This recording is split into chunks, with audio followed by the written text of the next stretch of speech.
Okay, greetings, brothers and sisters. Today's Tuesday, February 10th. I completed this video and uploaded it, and they copyrighted it for the Super Bowl for the fucking Badbunny piece of shit performance, and because of the Kanye West, talking about his mom being Illuminati's blood sacrifice.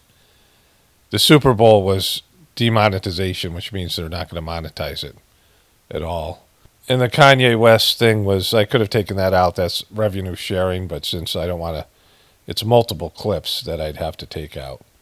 And so I don't know if they're going to run ads on this, but if they do, I'm not going to see any of it. So this is a donation-based video. It's a, video. I'm not going to, go through it and take out all the clips. I had kind of a migraine yesterday, and I'm just not feeling that. So, if people feel like, this is worth donating a couple dollars to compensate me for my work, then that would be great. All right, so here's the video. Okay, greetings, brothers and sisters. This is Super Bowl Sunday, February 8th. The Olympics are on or something like that. And so I had a bunch of funny things to get to, weird Instagram videos, and I'm going to get to all three of those next. This video won't be up till Tuesday, so I got all day tomorrow, Monday, to finish this video. So I just wanted to get it started today. And one of my viewers sent me this just now. He's preempted these funny video clips, and you'll see when I show you the video clips why I wanted to lead with those, because they're just great. Each one is unique in its own way. But J.D. Vance was with Megyn Kelly, these two fucking cunts, right? And situation is going to come to a resolution. I think it's going to be a resolution that's good for Europe. Most importantly, it'll be a resolution that's good for the United States of America. But the idea that they haven't made any accommodations or concessions to the United States, it's not true. Are we at the beginning of a new world order where we move away from Europe and toward anything else? Maybe even potentially Russia, if we can get past what's happened here? I mean, there's a real question about that, given some... Okay, so using the term New World Order, for those of you guys who are sort of new to the truth community, George W. Bush said New World Order, and that became a term. I'll play my memes of George W. Bush, that fucking piece of shit, right? And in the truth community, it became like was demonized. This is early on for truthers, so much so everyone stopped using it. They stopped using this New World Order. The New World Order could be a good thing, but when these guys are talking about it, it's not, right? When these motherfuckers, right? And so, it shows you how far they are removed, because they're brazen. To use this term, it's fucking brazen. It's like a big fuck you to everybody in the truth community. Some of the speeches you've made to Sure. the European Union, some of the speeches that President Trump has made, Yeah. what's happening culturally in Europe, what's Very their sad. crackdowns on free speech. They just so look sad. less and less like we do.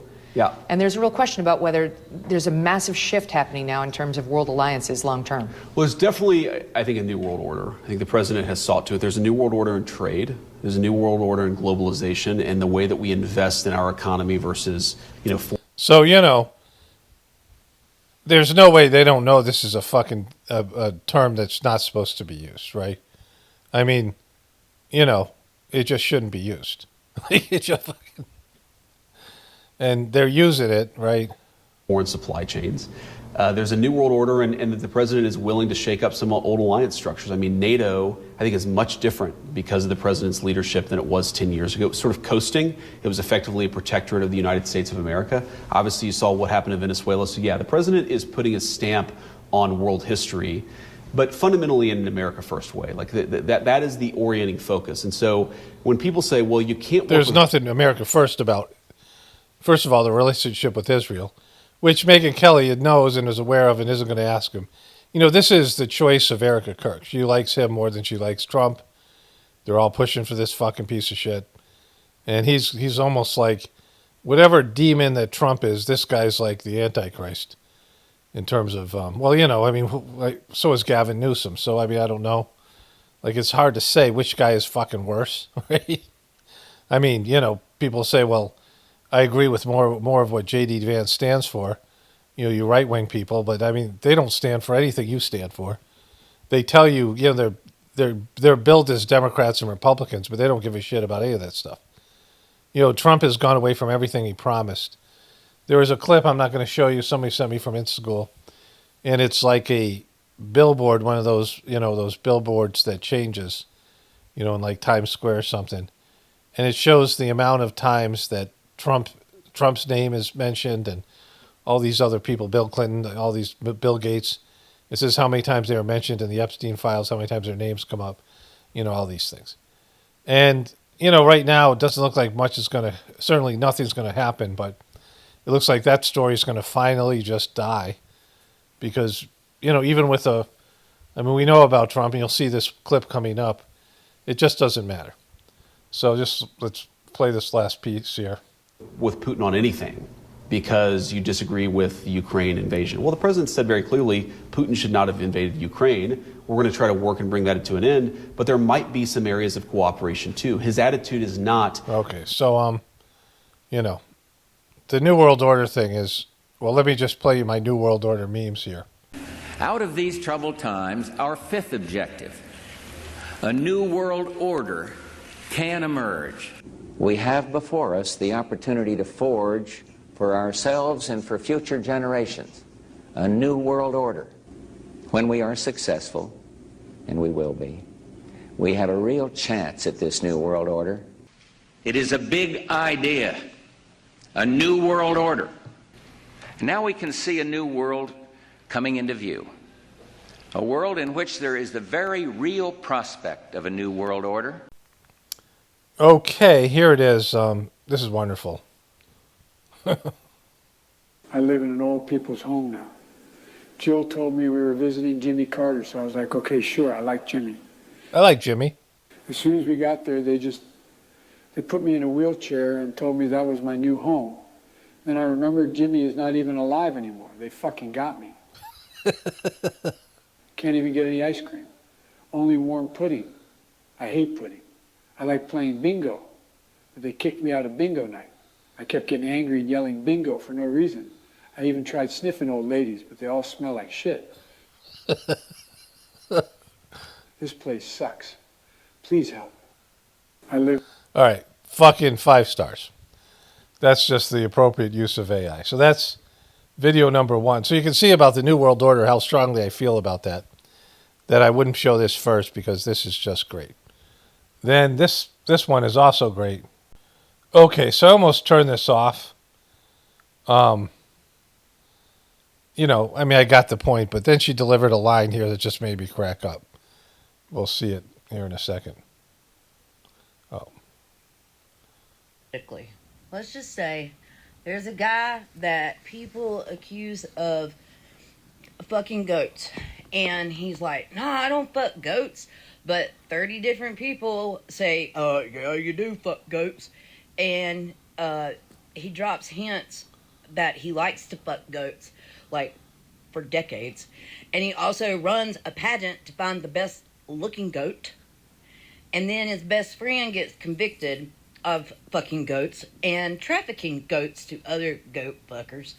And the dude's name is in the Goat Fucker Chronicles like 5,000 times, and he like pardons other goat fuckers out of prison.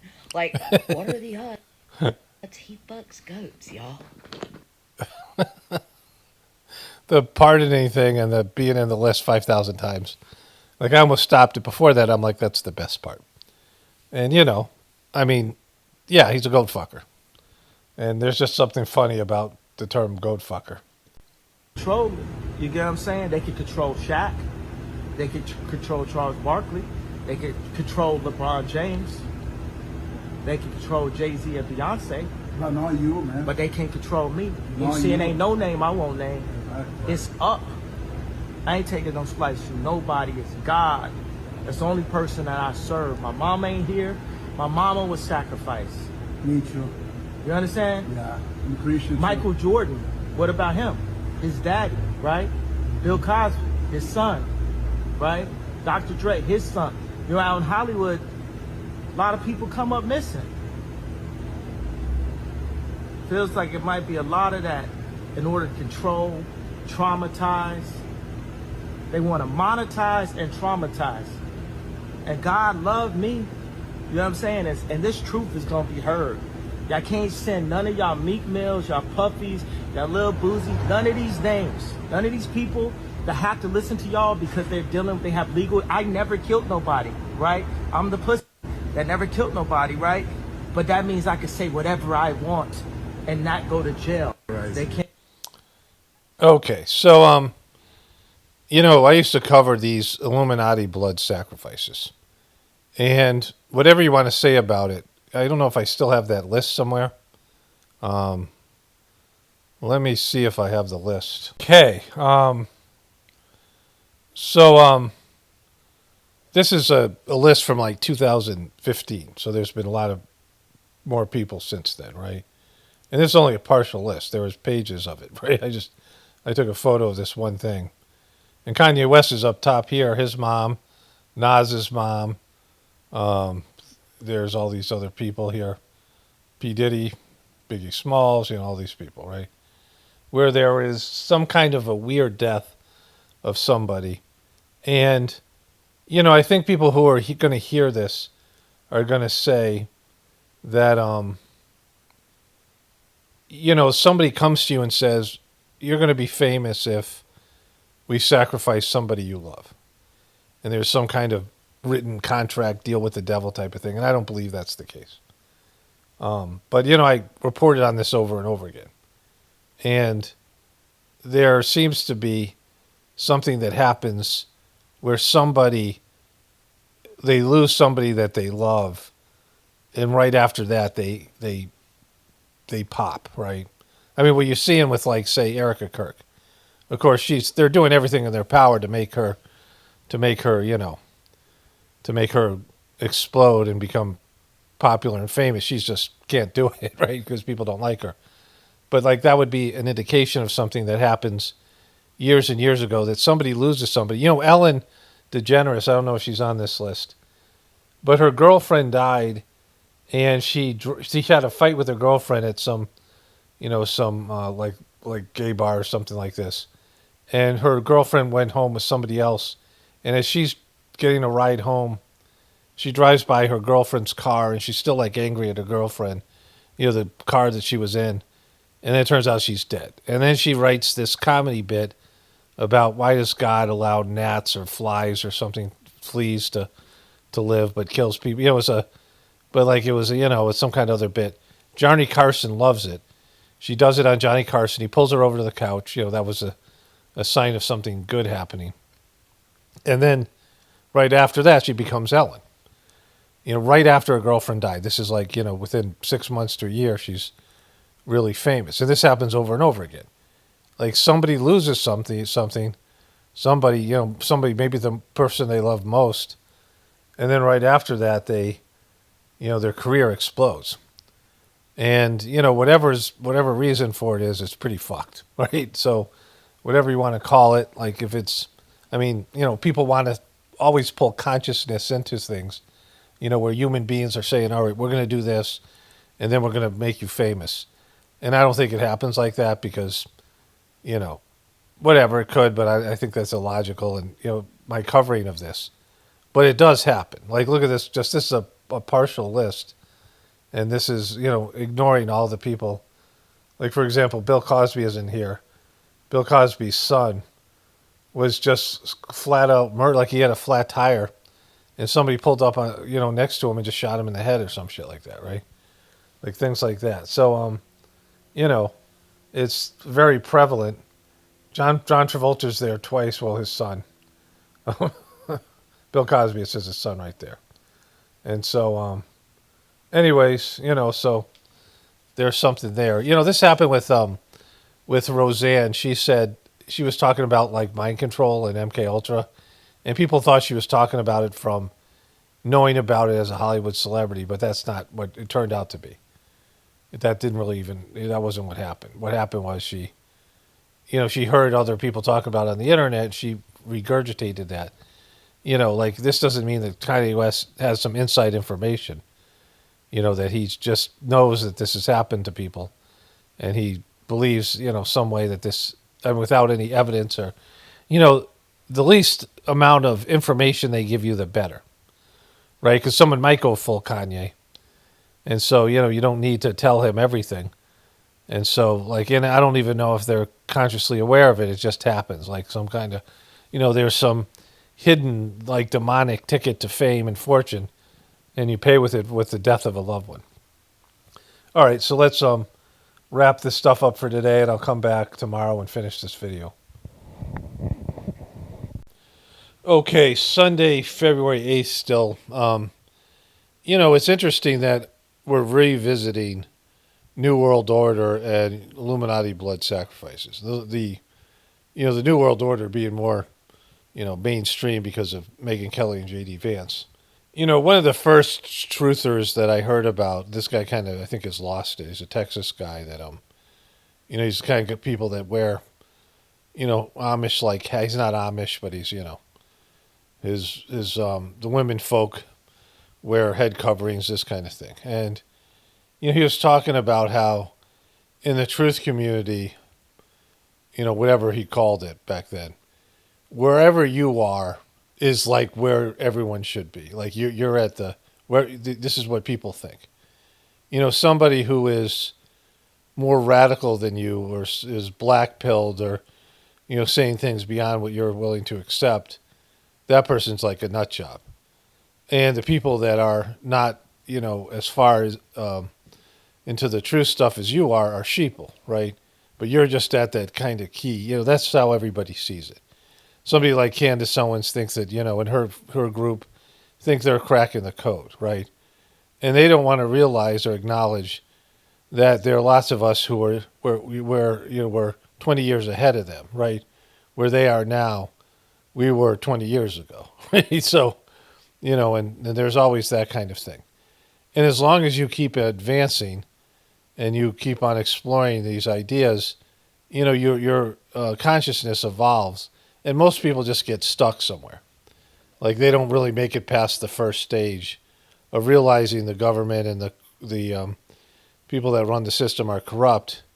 And it just stops there. So they're very susceptible to remedial fucks like Trump or Candace Owens or any of these number of people because, they're not grounding it in something that's across the board where they realize, oh, I was indoctrinated by my religion, as well as my government, as well as my school system, as well as the medical community, as well as the scientific community, as well as Hollywood, as well as, my peers and my parents because they were indoctrinated, right? So, people have to realize it's across the board, that everything that you've experienced is, I don't want to say a lie because there's truth in it, but it comes from a place of deception, in a place that there is a demonic system that is governing all these things. And there's good things in there. Everybody can find themselves a little bit of a treat, a little bit of a, kind of addiction or, some fun little thing in the system that they don't want to give up. And then therefore they're willing to sell their soul to the system to go do that thing, right? To have those things. I can't live without this. I can't live without that. So I guess got to sell my soul to the system. Right, and so that's where everybody ends up miserable because there's a few little trinkets, a few little baubles you get from the system, but the overall effect on you is that it takes you in the wrong direction. Lots of people that's not the case. Lots of people they thrive because they're gross internally, and they don't have any moral compass. Their connection to their soul is non-existent, and they don't have any sensitivity to any of these things, and they're just oblivious to it. Or they're just very immature first-timers, and they just are, indulging because they haven't realized that, they haven't developed an aversion to these things from previous existences or whatever it might be, right? But when they bring up the New World Order like Megyn Kelly and J.D. Vance are, and throwing it right in your fucking face, there are a lot of newbies here, but just because people are been conned by Trump, they're like, well, we can use those terms now. We can do these things. We can roll these things out because, most of the people who knew about these things have been marginalized in one way or another, and they're just fed up anyway with the fucking degradation of the truth community. Good, solid truthers have given up and they don't care. They're just like, fuck it. It's like you find this really cool spot, and then, all the fucking losers find it, right? All the sheeple find it and they wreck it. And you're like, oh, I guess that's gone, right? You know, there's this guy, Joel Scounson, and he wrote a book called Strategic Relocation. He built safe rooms for people, rich and famous people. And he evaluated all these places based in historic collapses, like historic, what happens historically and, in modern day countries that have collapsed economically or through war. And when people evacuate and people go and, where do they go and where are the best places? They're like, for example, he talked about how there's these highways coming out of California, right? If everyone in California tries to exit right away, they'll come out of these highways and they all merge into there's, whatever amount of 40 million, 50 million people all coming down these highways. In general, people will go 3 miles to the left, 3 miles to the right, and just walk up the highways like fucking locusts, devouring everything in their wake, right? These mobs, thousands and millions of people, in some cases. And so he found places that were, free from all that, that have a water source and have a good population. And one of the places he mentioned, I think it's called Whitefish, Montana. And then I heard one of his later interviews, and he said, now that place sucks. Because I mentioned it, and all these people started to move there, and then it started like all this movement, and then all the kind of people you don't want end up being in a place that he gave like an A+ grade to, and now it's like a C or a D, right? And so this is what happens. And so, the truth community has suffered because of the influx of dumb fucks. And, they're just telling you right to your face, the Republicans, when they say New World Order, you guys are dumb fucks. I mean, the people that listen to Megyn Kelly and like J.D. Vance and still think TPUSK is great, they know they're dumb. They're just like, hey, fuck you, dumb fucks. We're going to New World Order you, and you won't do shit about it because you're so cultified over that fat Jabba the Hutt motherfucking Trump, right? You can't see it for him. He's a grifter right in your fucking face, but you just won't fall for it. And, people are so desperate. Like this is the whole thing. I was talking to my wife about this Kid Rock thing. One of my viewers sent me this song that he did, and another one sent me on Instagram after I completed the video, a meme about it. So people are talking about it. But he's talking about, an island, the island, and he talks about how, what did he say? Young girls are, I like young girls, he said, and he said, some people call it statutory, but I call it mandatory. And he's just a greasy, creepy fuck. I mean, he's just a total lowlife. But the fact that he's a Republican, and that's it. That's all you need. Like, this has happened with the truth community over and over again. These celebrities who you should be very wary of, most of them are has-beens, low-level celebrities or celebrities that already sort of have gotten kicked out of Hollywood. So they carve out a little audience for themselves by turning Republican. But it's always after their heyday, after they've been rejected, kicked to the curb by the powers that be in Hollywood, and they find their own little audience.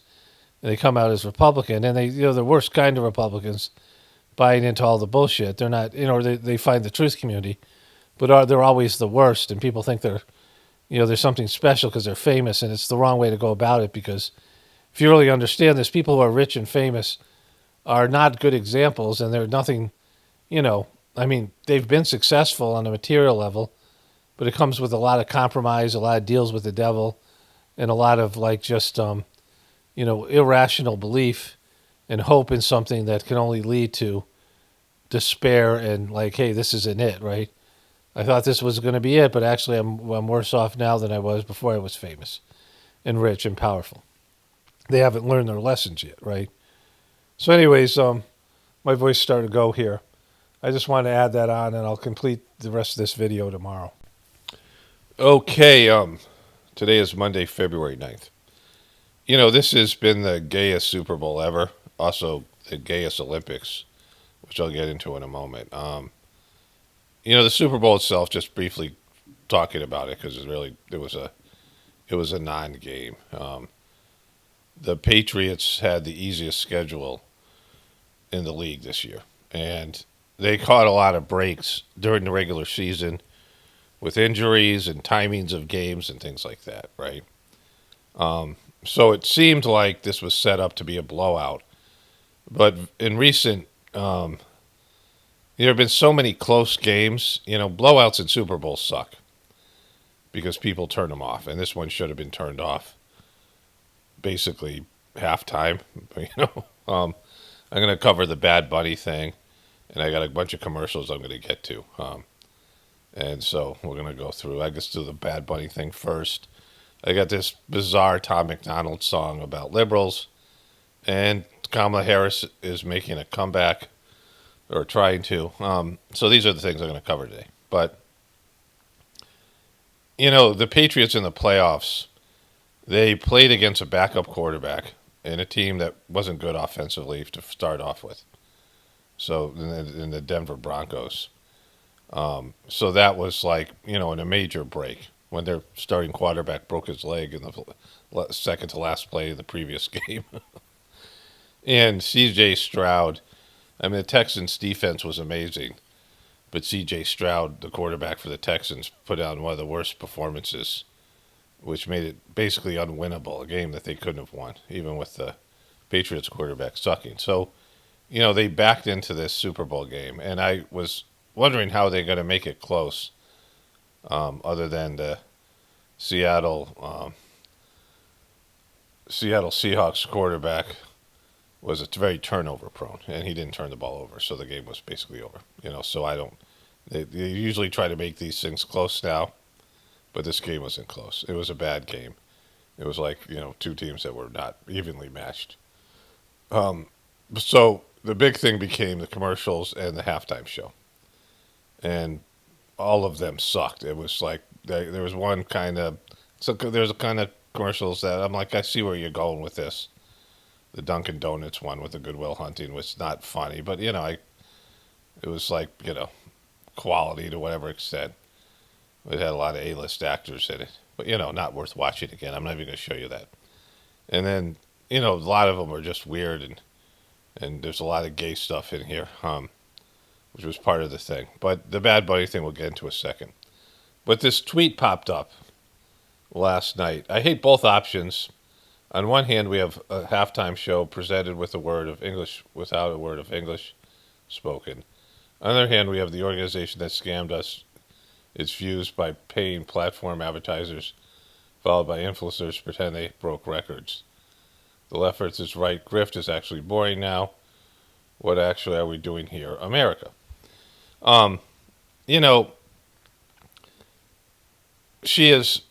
Candace Owens is trying to come aboard the left-right paradigm, but not after what she's done before on the right with Charlie Kirk and demonizing the liberals. The same thing with Marjorie Taylor Greene. Marjorie Taylor Greene was better, more sincere, and, she quit. So that was, something. But, it's too late to come to the party, right? It's good. It's always good when people say the truth, that this is just the left-right thing is, whatever it is, fake. But, not now. Like, it's just too late. Like, it's too late for you to pretend like you're an actual truther. Okay, so let's get into this stuff here. So this guy showed up on my phone, on my YouTubes, here. Okay, this game is good, but where is Bad Bunny? I need Bad Bunny. Okay, this game is good, but I need Bad Bunny. I need Bad Bunny. You need Bad Bunny? You baby buddy? You're a Bad Bunny fan, right? You seriously tell me you're a Bad Bunny fan? You're a Bad Bunny fan, are you? Fucking. I need Bad Bunny. Do you need Bad Bunny? We need Bad Bunny. By the way, I hope the entire halftime show is in Spanish. I hope it's in Spanish. I'm watching the game. I hope it's in Spanish. You're just really a big football fan, and you're a big football fan, even though you've never heard you mention it. Who are you rooting for? Like what team? What team did you pick? You had to pick a team. Which team did you pick? Right? You're rooting for the Patriots, are you? You're from New York. You live in New York. You're a New York person now. You're originally from New Orleans. You're rooting for Seattle. Like, what's your, do you know anything about football or Bad Bunny? Not a word of English, and it's all like, what most people know, like me, like "Como está?" That's all they know. So I want to watch the halftime show. No English, Bad Bunny. No English. No English. Okay, so why do you want that? You just want to see, you don't give a shit about the Super Bowl. You don't give a shit about sports, and you don't probably all that much. If you do care about the halftime show, but you're willing to watch something in a language you don't speak, just to make the right-wing MAGA people suffer, right? Like that's your whole deal here. And so, all right, let's go to it here. Football League welcomes you to the Apple Music Super Bowl 60 halftime show. All right, so they do this big Apple thing, and he comes out here. And they got the cornfields, or whatever the fuck this is. Weed, I guess.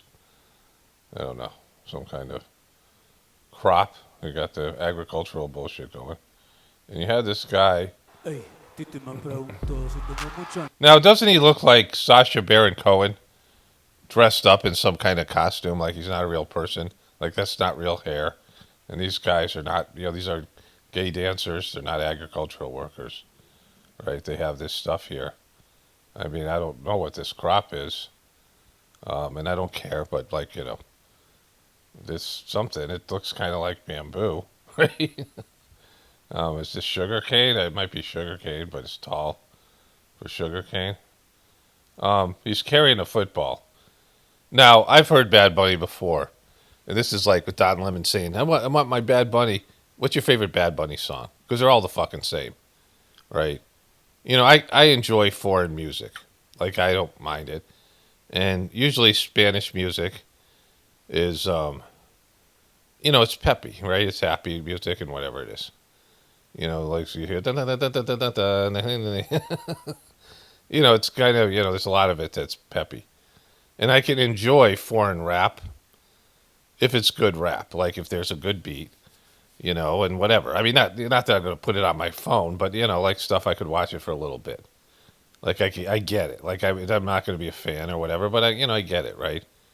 And so Bad Bunny's a shitty rapper. He's just this. Like, I dabble in rap music. The older you get, the more that kind of stuff, it's hard to listen to. But I still have some, rap songs on my phone. And, once in a while I listen to stuff.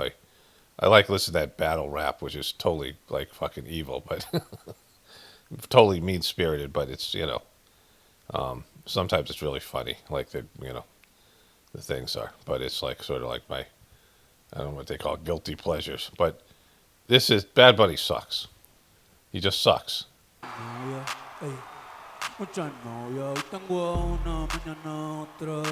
Okay, so the only reason to do this is you want to bring in an Hispanic audience. You want more people. Because they showed, at one point, they showed Super Bowl parties that were totally fake. Like contrived around the world. Because they play a lot of global games. But American football isn't going to catch on in these countries like basketball, because you need 22 guys and you need a lot of equipment, and it's got to be in the culture of it's got to be like the high school football. It's hard to like even something like golf is hard because it's a rich person sport. To promote it globally, but rich people will play it, so there'll be like global golf courses. It's already a game that was a game that was invented in Europe, so it's already a popular game. But things that take money, like take a lot of resources.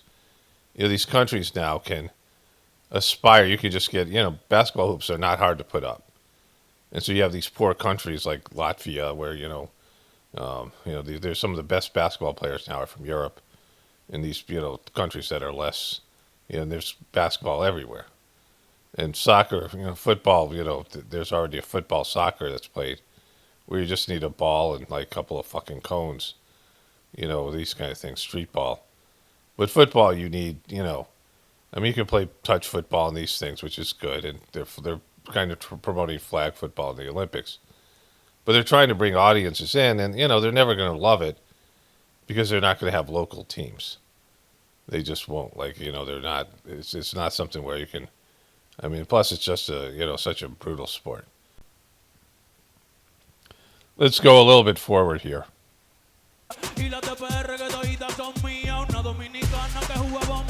All right, is that the gayest boxing thing ever? Like, is that, why is that? Like, these guys even, look at these dancers.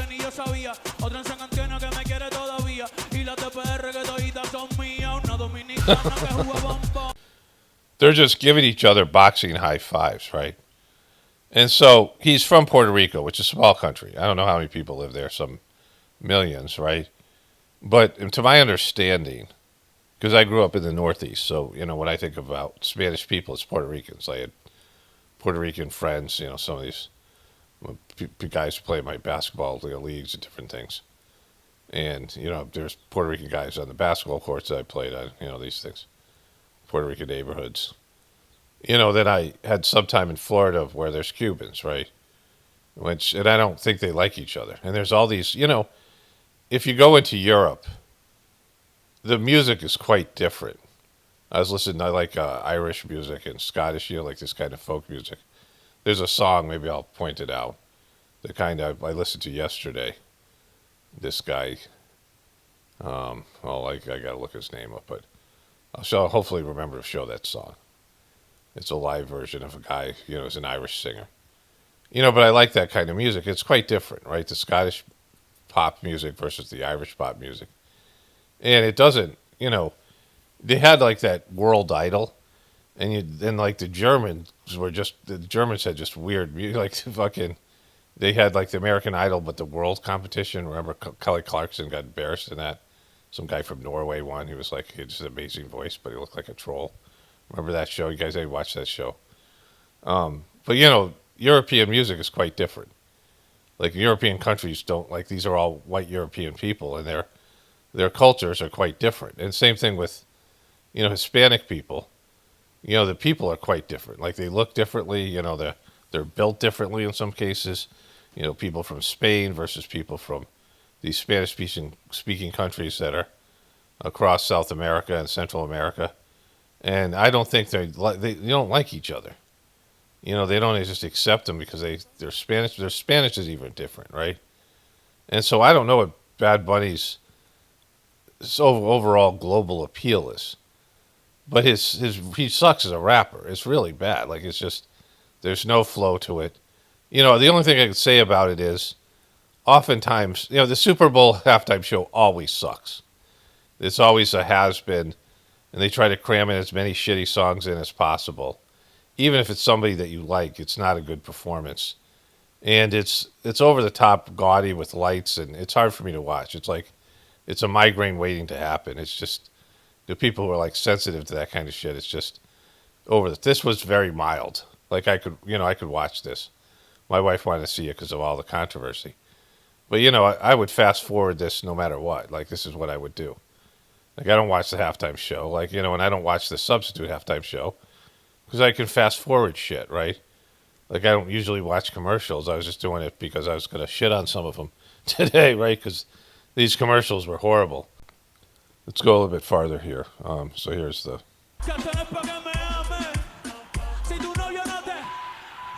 He was grabbing his junk the whole time. He had his hand on his non-existent, he looks maybe, like he's... And just these, like, fuck, what is this bullshit, right? Look at that guy. Oh, look at these guys. They're feeling it. There's a point in this thing. Here's the violins. There's some, like,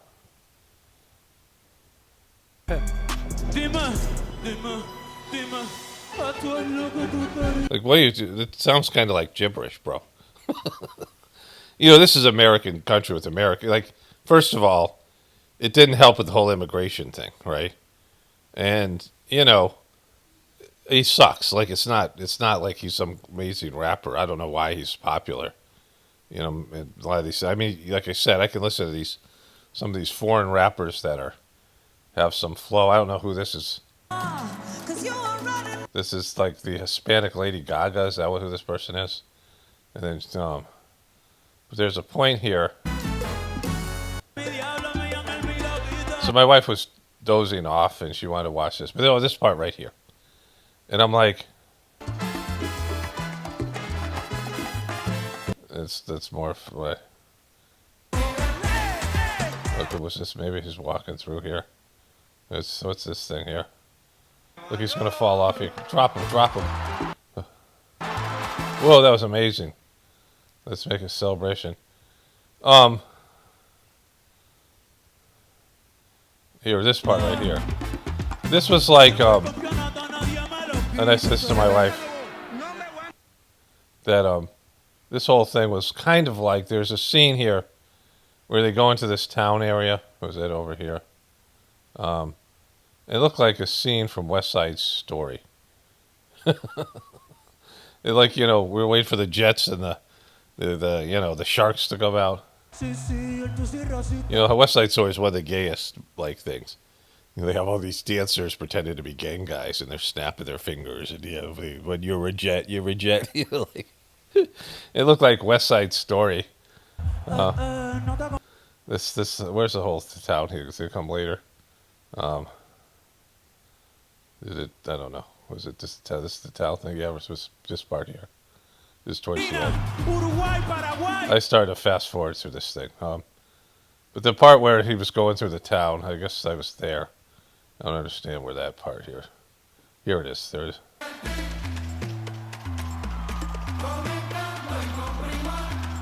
It was like some kind of scene from West Side Story. These guys started singing.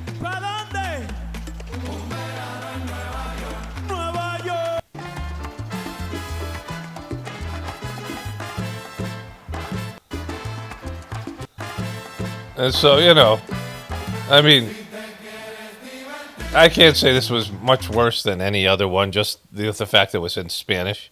So it was a big fuck you to Americans, especially right-wing Americans and immigration. And it looked like a bad scene from West Side Story. And this part of the thing, and just the whole thing. And he sucks, and the whole thing kind of sucked. Okay, he gets a wedding ring over here, and he gives it to this guy. And the guy proposes. And there's going to be a wedding later on. But I want to talk about this twerking stuff here.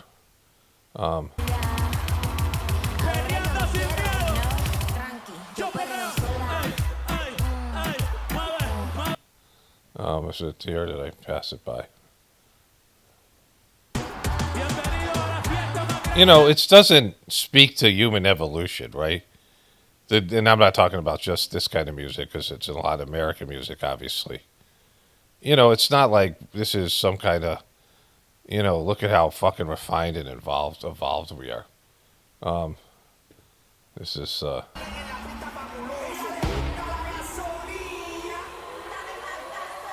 like, just, you know, we got attitude.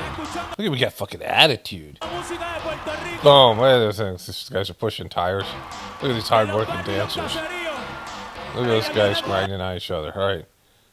And then there's a wedding coming up. This guy gives you... He's just fucking weird, right? This fucking... He looks like he's like a Saturday Night Live character, so like... And there's a wedding here somewhere. Here it is. They get a wedding. All right, so just fucking weird. All right, so that was Badbunny. Let me get back to Don Lemons here. So as there was, some of these ads were coming about, I wanted to bookmark them, and I wrote some in notes. I opened up my notes and wrote some down in the notes. And I also clicked on them on YouTube. I found them on YouTube. So I'd have them for today, right? Because, you know, I've already forgotten a bunch of shit of the Super Bowl. This video wasn't going up till Tuesday, so, I mean, it's not perfectly timed because I already have a video up right now. It's for Monday morning, and then this one will go up Tuesday afternoon. So it's already kind of fucked, but it's just the way it went down. And so YouTube recommended this video to me. I haven't watched it yet. Here are my halftime thoughts.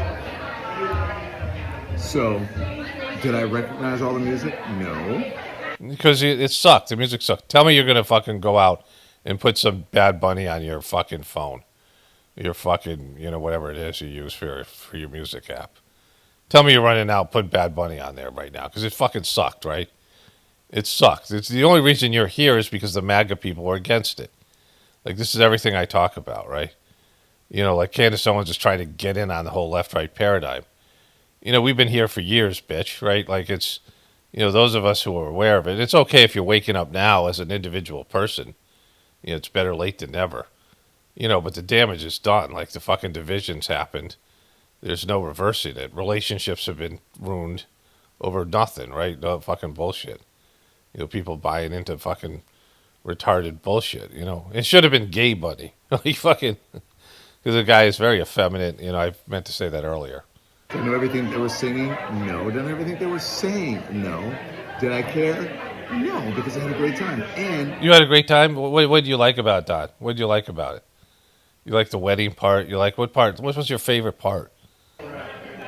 He represents what America's about. America's about immigration. Everybody here's a... Yeah, that's not what this is about. Because, if you're going to migrate to America, you're going to have to learn to speak English. I mean, we've become sort of a bilingual country to whatever extent, slightly. And I don't, I mean, we used to joke about, when I went to India the first time, there's a guy there from Mobile, Alabama. And we joked about how everyone else could speak multiple languages. And he said, he told me a joke. A person speaks 2 languages bilingual. A person who speaks 3 languages trilingual. A person who speaks 1 language is American, right? But, even that, we don't, like, it's hard, if you listen to different people's accents in America, you're getting farther and farther away from having one language. Like India, which is a very old country, they have something like 500 different languages. They have like 15 major ones. They have a language. I met this family, and they were from a part of the country that still spoke a language that was spoke during the time of the Mahabharata, I think. And it was 90,000 people spoke it, this one language, right? And so, and some of the languages are quite different in the alphabet, and the letters are completely different. You go to these places, and the letters are, you're like, where's that fucking, like Telugu. There's so many circles, and if you look up Telugu language, it's like crazy. But it's not fun listening to things you don't understand, right? Like languages you don't understand, right? Like there's lots of great foreign movies, and it really takes a lot of. I have to be in the right mood to read subtitles, right? Now of course they can dub everything, but this is just, it's silly, like what he's saying here. If this is an American pastime, and people are used to seeing halftone shows where people speak the one language that we speak here, right? And they brought this shit in, and just to like widen their audience and piss off the MAGA people, right? He's a freaking immigrant. Let's get that very clear. He's a freaking immigrant. And the whole thing about English was not the original language of where we are right now. I mean, maybe, the colonizers and whatever, they all came and changed the language. What does that have to do with fucking anything? Are you going to do some fucking... the Native Americans spoke so many different languages. So what, are you going to have one in every Native American language? Like the Super Bowl is about fucking getting views and making money, right? There was a rumor he was going to wear a dress, which I think was just made up right-wing bullshit. It wasn't as bad as the right-wing people want to make it, but this whole immigration thing, their whole Trump stuff, it's just like everybody sucks. Like this, this fucking retarded motherfucker here, right? He's retarded.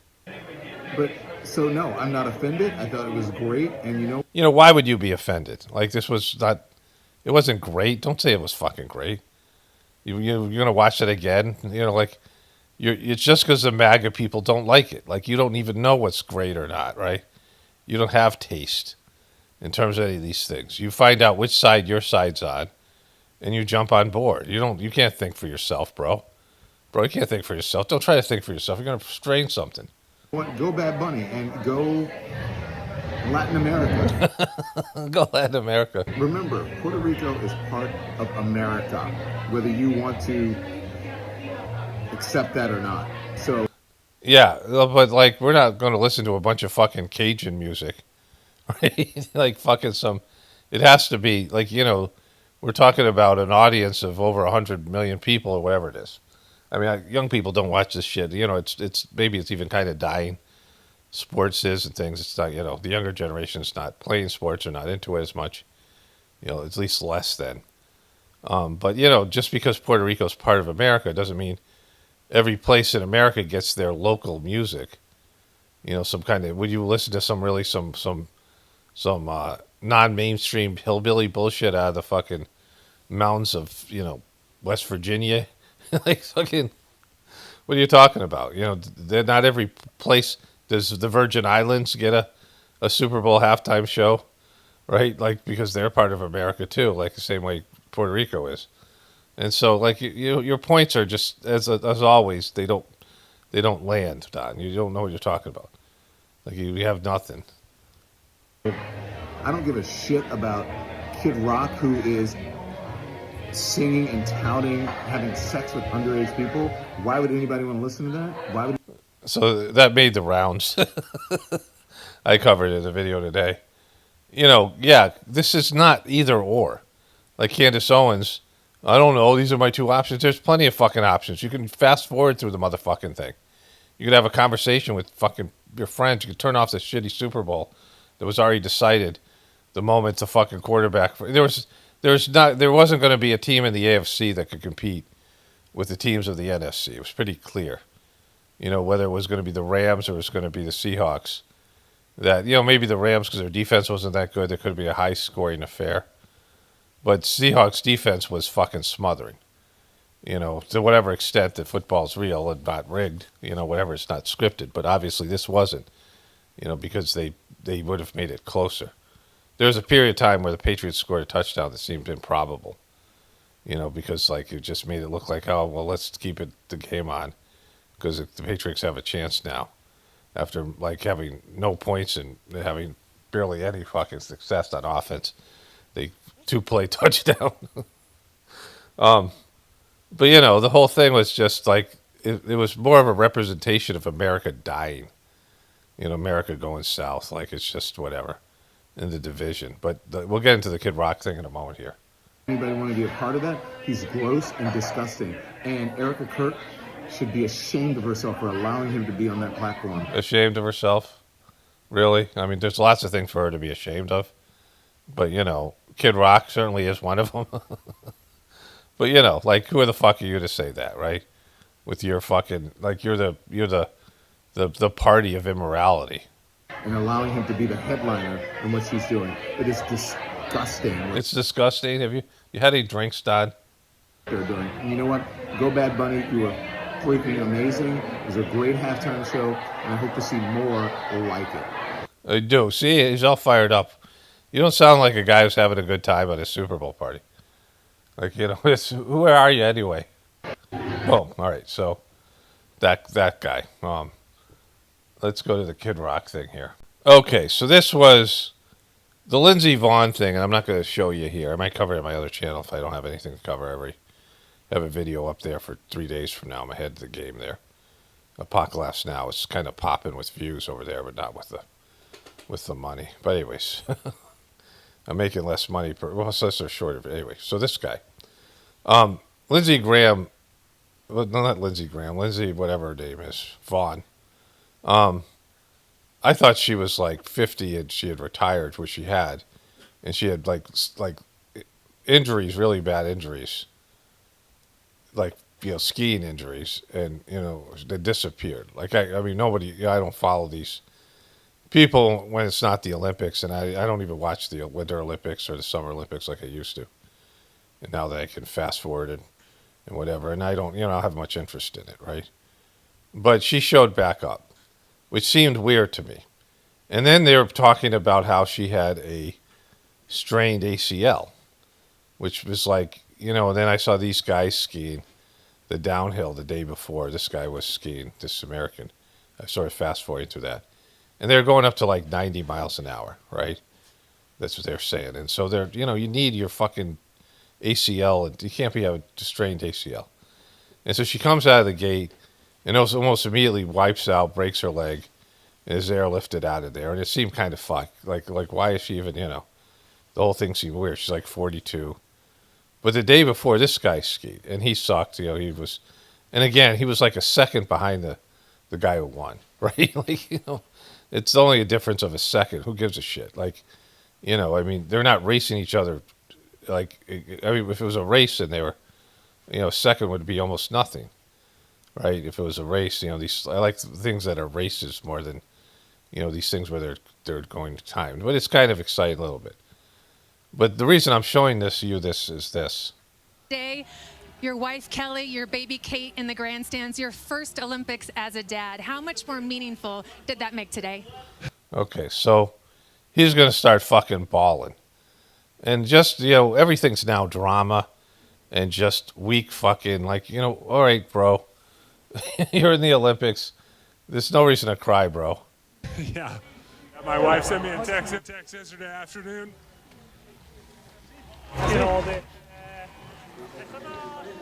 What the fuck? Made me cry. I'm gonna cry.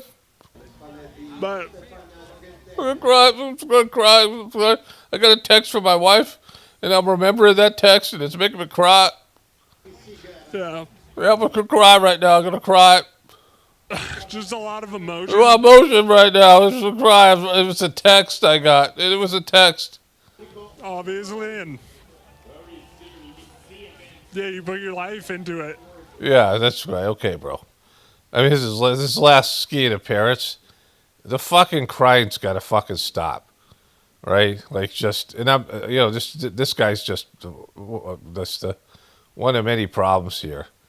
Like, everybody's like fucking crying all the fucking time. My wife and I are watching that Special Forces show, which is kind of lame in some ways, but they take celebrities and they bring them through these Special Forces training things. We're watching the second season. And they bring them into the back room. And, they give them the basic training where they're kind of mean to them and, all the shit. It's a psychological. They break them down psychologically. My brother was a drill sergeant after Vietnam. And I had some friends who went through parasailing in the Marines. And they were, and it's a psychological. They break you down psychologically. Like, to make you, like, you have to get you over the hump of, like, most people don't want to kill people. Like, there's something inside of them that resists it. So shit has to happen. Things have to happen to them to where they're, like, willing to kill people, right? They have to cross that threshold. And the American military has figured out ways to psychologically fuck around with people. Like, one of my buddies who was in the Marines said, like, when you left the basic training, you would just fight anybody and you were just ready to fight all the time, right? So, there's this, I don't even know why I started to talk about that. And they bring these, so I remember what it was. So the Special Forces show, they bring people in the back, like the celebrity. And they make the celebrity cry. They, like, talk about something. And, like, the guy in the second season, that one skier, I forget his name already. But he was kind of a troublemaker, a partier. And he from years ago, and his daughter died by leaving, going out of the house and drowning in the neighbor's pool, right? Like, they all had these tragedies or some family member or something. They're just like, they always cry. Like, it's just, I'm like, why are you guys fucking crying all the fucking time? It's like they want to break them down and make them cry. I'm like, it's supposed to be a fucking, torture celebrity show, not a fucking, some kind of sympathy thing. Anyway, so I just thought I'd throw this in here, this Olympic thing, because it's just, everything just sucks so bad now. Everyone's so whiny and fucking shitty and just no sense of, like, it's not that big a deal, bro, right? You received a text from your wife. This make me cry. So apparently they were trying to buy views and make this bigger than it is, and, that's what at least Candace Owens was saying. But the big thing my wife was hearing was this morning, she told me that wherever social media feed she was on, they were talking about the lip syncing.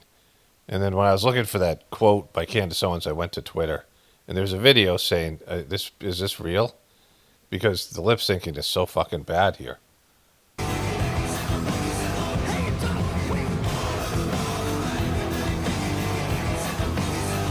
He's like the worst. He moves weird. He's so fucking weird.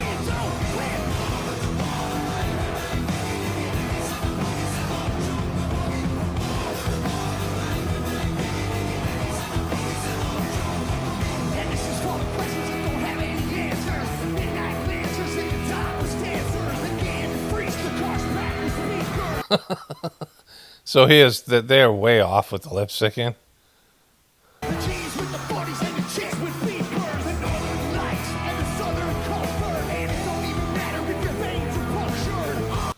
So just horrible. I mean, just really bad. It's just this old decrepit fucking degenerate motherfucker out there, supposed to be the family friendly entertainment. They also had some singers, some country singers.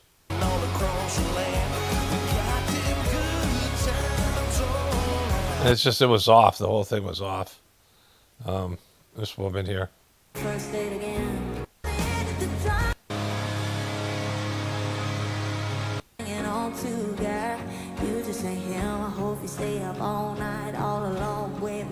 It's not synced up. And then she calls, and baby, I hope you work it out. Just really bad. So horrible. Like this, another TPUSK fail. You know, I really didn't. I don't have enough here. I don't have all the stuff that I noticed, and me and my wife were talking about how gay the Super Bowl was, right? You know, the gay area in San Francisco. There was some guy, I think it was Jason Whitlock, and was talking about it. My wife, he's a like a right wing sports commentator who goes at Stephen Smith all the time, Stephen A. Smith, and he was talking about how it was in the gay area, it was going to be the gayest Super Bowl ever, and it, you know, it wasn't as bad as he said it was going to be, or the right wing thought it was going to be, but it's pretty gay, right? So this is Charlie Puth. Charlie Puth is singing.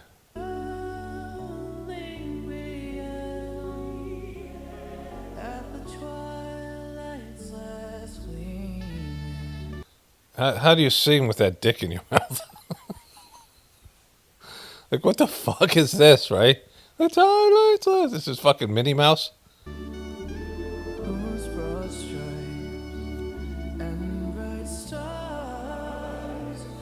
All right, so then I'm like, all right, this is going to be really gay. You know, like, you know, the Badbunny thing was gay. He seemed gay, and the whole thing is just kind of gay. And then, of course, you know, somehow Don Lemon's got interjected into my Super Bowl, right?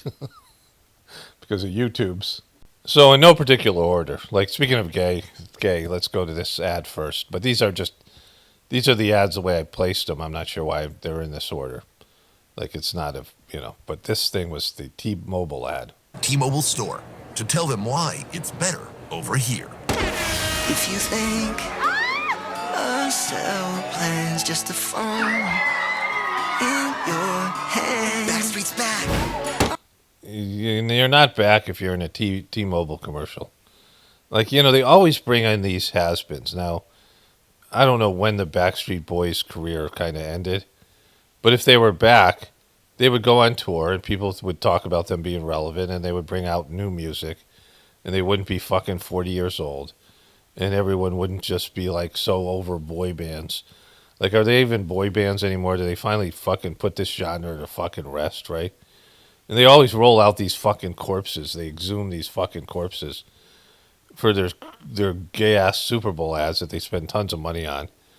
That just, you know, I mean, how is this going to make people become T-Mobile customers? To make it clear, at T-Mobile it's better here. Hit the fans. Tell me why.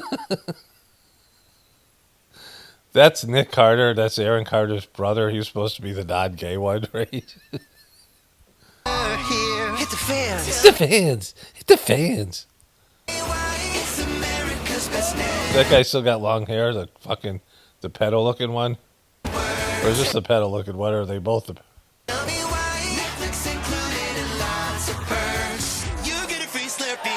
Oh, you get a free Slurpee. Fuck. Why didn't you say so? You had to roll out the Backstreet Boys. He's got a blue tongue from the Slurpee. I mean, you get a free Slurpee? Like, you know, what? What Backstreet? Remember Chris Rock did a bit on him and said, who's on the front of the street? Ernie and Bert, right? And so somebody's got nail polish. Someone's rocking nail polish over there. I mean, just so freaking gay here. Nobody ever expects more from their carrier, but maybe it's time you Why is that dude crying? do.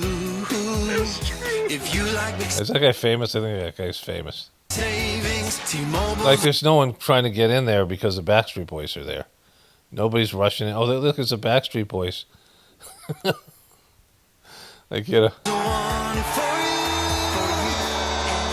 Like, there they are, Times Square, this guy.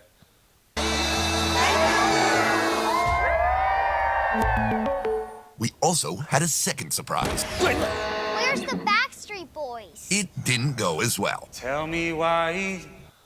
So, that guy, Machine Gun Kelly, remember? Like, he got into that rap battle. He's wearing his razor blade because he's such a tough guy. And he's got it, like, Machine Gun Kelly is more relevant as a has-been. Like, he's a more recent has-been, or never was. They're the Backstreet Boys, but he's got to go in and fucking humiliate himself. Then some fucking little girl, how does she know who the Backstreet Boys are, right? Like, it's just fucking bad. So, I mean, this is just a humiliation ritual for Machine Gun Kelly, who, you know, was in that rap battle with Eminem, and then ended up becoming a rocker afterwards and gave up rap. Like, like America's become so gay. Like, these are guys who, you know, this is supposed to be the tough guy with his razor blade here and his, like, whatever it is. Like, can America get any fucking gayer? So this is Dermot Kennedy. This just popped up in my sidebar, so I thought I'd talk about it here. I think I have it open somewhere else. I listened to this song like 3 times yesterday. And, you know, this guy, I've got a couple of his songs on my Apple Music thing. But his live song seems to be better than his studio. Like the studio version of this song called Funeral, I don't really like, but I like the live version. And it kind of spoke to me about this, I mean, it talks about, like, embracing the darkness and the negativity and the whatever it is. And it's in a romantic situation, but I kind of felt like it was a very appropriate song for 2026. 'Cause we ain't ever going back.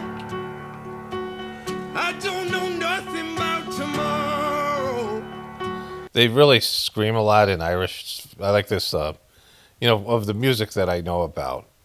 The guy, Damien Rice, and that dude, he made a couple of movies. I forget, that, whatever he is. They do a lot of screaming in the Irish folk music. I also like the Scottish music. But, I don't know. I don't have a large amount of sample size, but this kind of thing. I barely know about today. Anyways, so this was my, just the 2026 kind of, song named Funeral. There was one commercial I kind of thought was a good one, which I show at the end. I forgot about that one. I already have it up. But this one here, holy shit. Why is he getting picked on? What's happening? Why is Bro, look at this. Did you see that? You see that? Like this is, first of all, nobody notice. Like, when you're at this age, people are so into themselves, right? There's no way these kids would notice what just happened, right? Like, this is so fucking fake. Like, just the high school thing. Kids get pushed and bullied all the time. People just aren't paying attention. They're all locked into their own bullshit. But this guy stands out. They're really concerned. This guy, they just, they want to. I mean, it's very telling the way that they think about, like, because these people are all the goy, right? And they're all like, this guy's so important to us. Let's focus on him and his whatever's going on with him. Should we tell him? Should we tell him? Who's that? He's the center of attention. What's happening?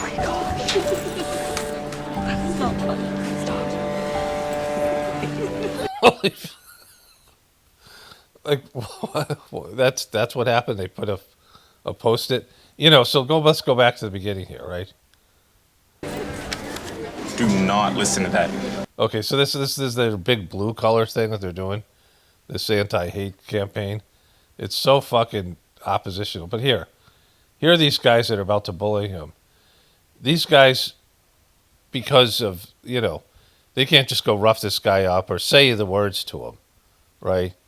They're walking down the hallway with a post-it with written "Dirty Jew" on it, right? That's what this is the premise of this fucking anti-hate campaign. that these two bullies here, these white, liberal kids who are really, this guy right here with his fucking hat backwards, he's always the worst. These guys have this written on, and they're going to put it, look, they put it right here. You can just see it. They just somehow slapped it on him. They've been carrying that all day, looking for some Jewish kid to do this to. They're just walking down the hall. That's how, important he is, and these people are to them. They're the center of the story, and all these other people are just extras who are playing out this thing and, about this whole drama. Bro, look at it. Did you see that? Should we tell him? So Should we tell him? Oh my gosh. Stop.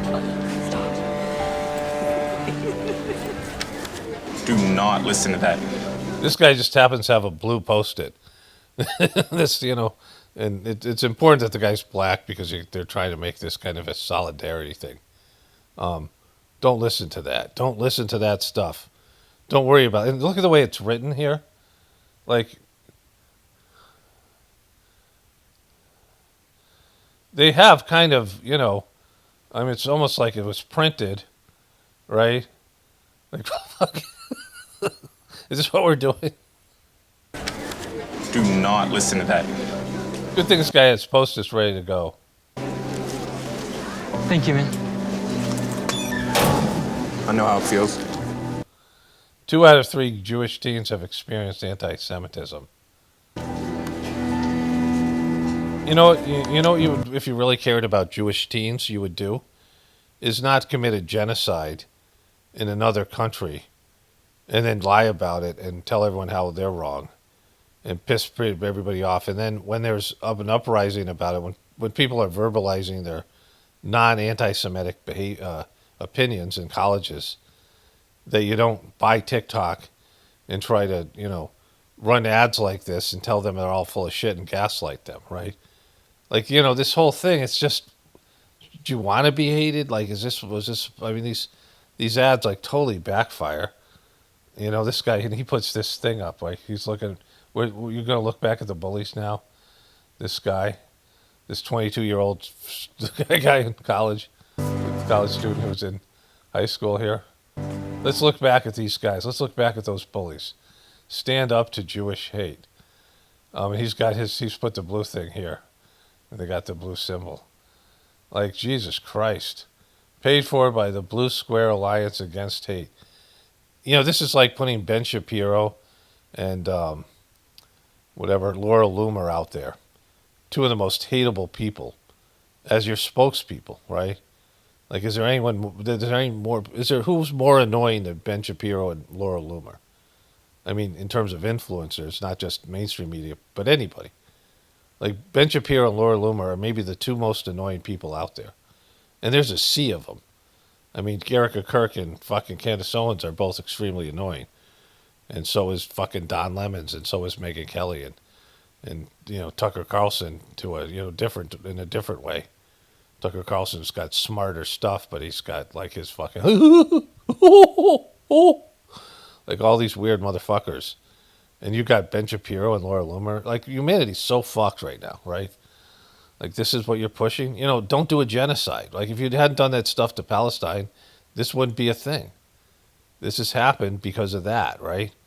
And it's a legitimate, these kids who are verbalizing their opinion that you're pushing back on, especially all the money that America gives you, right? Like, it's a parasitic relationship as it is. And to run these fucking Super Bowl ads, that was just a fucking wowzer. In my meditation system, it's got the best teaching on all this negativity, whether it's anger or fear, and particularly hate. Like, these things are, the people, there's that saying, it's like resentment, it's like it's swallowing a, resentment pill and it's like poisoning yourself and expecting your enemy to die, right? You get consumed with this feeling of hate, and you're a hateful, angry person. And the hate is inside of you. Your hate is your hate. The object of your hate is whatever it is. So hating is, it's very clear about all this stuff, right? Like, it's not a positive thing for you and for me and all these things. Like, it's your inner condition. But in terms of a group of people who is targeted by these what they call hate and anti-Semitism, you're doing everything in your power to make it worse, right? In terms of Israel, in terms of these ads, in terms of the people that you're putting out there, in terms of the way that you're trying to deal with the situation, you're just pouring gas on the fire of like this, this whole anti-Jewish thing that's happening. Like you're making it fucking so much worse. Like this is not, how would this make it better? Like how people are going to say, oh my God, this, I feel so, like how is this going to turn your opinion?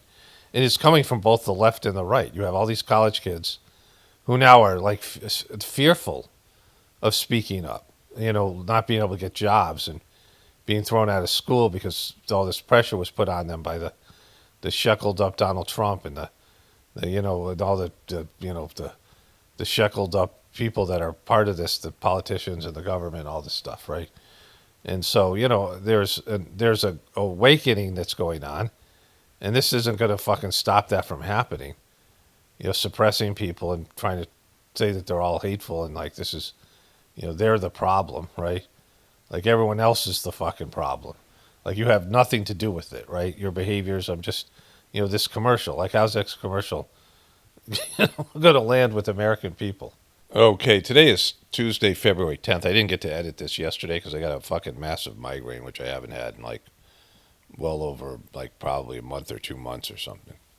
Certainly during the whole cold era. So it's kind of a bummer. I'm still have it lingering today. And, last night there was all this stuff about the royal family getting Epsteined more and just all this Epstein stuff that I'm going to cover today for my next video on Wednesday, tomorrow. So I want to add something here, and I'm not sure what it was. Like I was going to do it when I edited yesterday. But, I guess part of it is, I think I was trying to say this, I don't know if I did or not correctly. But the way that they frame this commercial, everyone in school is focused on, they're like all NPCs to this one character.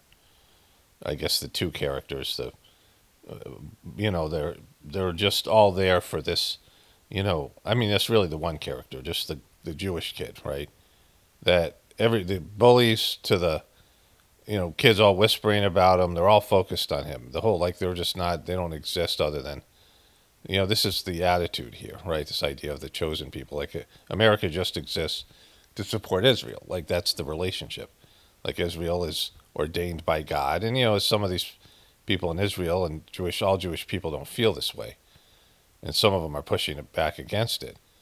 But, like, the whole world revolves around Jewish people in Israel. Like, that's the attitude, the chosen people.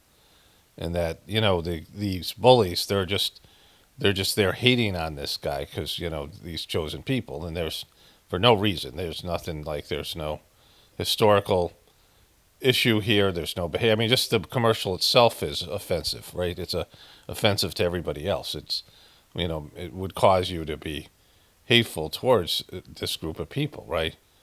Because, maybe not cause you to be hateful, but not like them, right?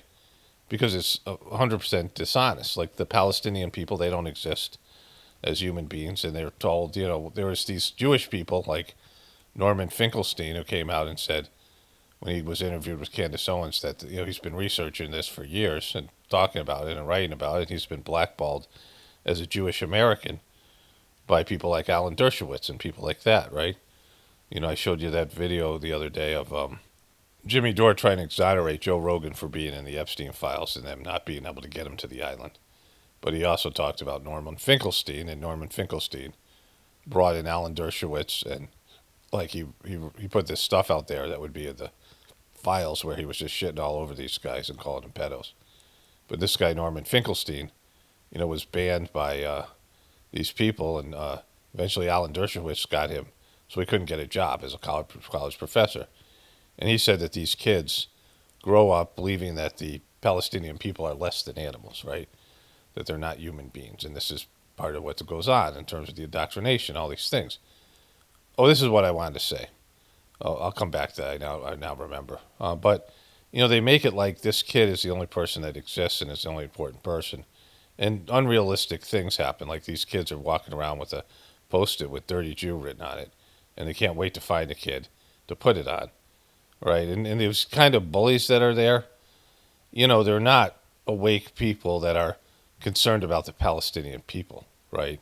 They're just a couple of thugs, like some comic book, like in, the Archie comic books or one of those fucking things where there's a couple of, like some bullies who just bully to bully, and there's no backstory and there's no rhyme or reason to it. But the reason that people are upset, young people are upset right now, is because of what's happened to Palestine. And, they sacrifice Jewish people because Hamas is their asset. Hamas, which has been put out there by that guy Dave Smith, particularly in debates with these, prominent Jewish leaders, and Dave Smith is also a Jewish person, the comedian, that there's these reports, that, not reports, it's been, no one's disputing it, that the Benjamin Netanyahu went to his party, like his right-wing, war, pro-Zionist, Zionist party, and said, we need to keep Hamas in power, so we're going to have to fund them. And they were funding them, and that's been, documented, because we don't want Palestine to become a state. We don't want a two-state solution. No one's going to make the Gaza Strip. No one's going to make the with the current leadership, no one's going to make Palestine a state. We can keep them in a, we're a state because Israel's a state recognized by the United Nations, and Palestine isn't. So there'll be no two-state solution as long as Hamas is running it. So Hamas was receiving money from them. Even when no food and aid was being given to the Palestinian people, he made sure that the money got through to the Hamas, right? So that's, so it's an asset, right? Which I've said all along. Like before I knew that, I was saying this, it's obvious. And so they sacrificed all those people that happened in October, whatever it is, whatever people died. They're being sacrificed by that, by their own government. And then all these Jewish people around the world who are now being targeted because of what Israel has done, right, with these Zionists. So they don't even care about their own people, right? I mean, even, if they think their people, they're somehow superior, they're still willing to sacrifice their own people for a country that's doomed to failure. So the bullies aren't the problem, it's the leaders of Israel. And, just the way they've behaved, and they've pissed people off systemically. And, that thing's going to turn now, because it's coming out in Britain that Epstein, that these guys, like Prince Andrew, gave secrets to Jeffrey Epstein. Like, all this stuff is like, people are being charged, there's like real accountability. And I'm going to cover that tomorrow. And so if that's the case, I'm going to say some of these same things tomorrow. But if it comes out that he was, because there was only one explanation, even fucking Charlie Shekels got there, right? That this, Jeffrey Epstein was a Zionist Mossad asset. And when that comes out, like, what the fuck's that going to do, right? There's no way back, right? They'll have to cancel funding to Israel. I mean, there'll be like fucking riots and shit in America. There'll be people really pissed off about this, and it's already growing. And so the Superbowl ad is so fucking lame, and it's just, it'll have the opposite effect and all these other things. Anyways, all right, so I'm going to edit the rest of this video and get it up, and hopefully I'll feel well enough to start my next video for tomorrow. Either way, I'll do it today or tomorrow.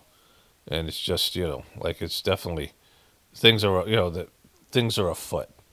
All right, let's get back to the Super Bowl ads here. Okay, so Ring doorbell let you know that they're spying on you. In a very subtle way, they're using your lost pets as a... This is Milo. Pets are family. But every year, 10 million go missing. And the way we look for them hasn't changed in years. Until now.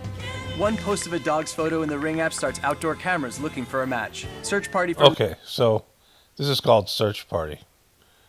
So look at all these cameras. So you punch in your dog's whatever in your local area, and it activates all these Ring cameras to look for your pet. Like fucking holy shit, right? Introducing Search Party. And so if you have the power to activate all your neighbors' cameras, their doorbell cameras and whatever else is there to find your pet, then like what else are they using this for? Like how much? They're spying on you all the fucking time, which it's been out there for a while, but this should scare the shit out of everybody, right? Ring uses AI to help families find lost dogs. Oh my God, they're finding lost dogs in there. This is what it's about. It's not about spying on you. Your camera is just so helpful. Like everyone should have one. So this one's called "Relax Your Tight End." They're playing that song here. They're all relaxing here, right? So the tight end name. There's a lot about football that's gay, right? The quarterback putting his hands in the anus area of the center, who's prostrating and presenting himself to the quarterback and hiking the football. And then there's just a lot of these things, MMA, and there's a lot of gay stuff involved, like just the physicality, the wrestling around, the grab ass part of it, right? But there's nothing more gay than the name tight end, right? Especially in a San Francisco type of situation. And they got all these tight ends and former tight ends who are like this guy's doing yoga. They're playing that song, and they're doing all this kind of stuff, right? Getting his hair combed. I am so relaxed. He's so relaxed, right? The guy's got the Robin here. I don't want that song to get copyrighted on me. And then they're painting and they're just, relaxing. This guy starts talking about here. You know what these tight ends are so relaxed about? What is it, bro? Prostate cancer prostate cancer screening. screenings. They've learned there's a simple finger-free. It's finger-free. Something finger-free you could do. And so 1 in 8 men will be diagnosed with prostate cancer in their lifetime.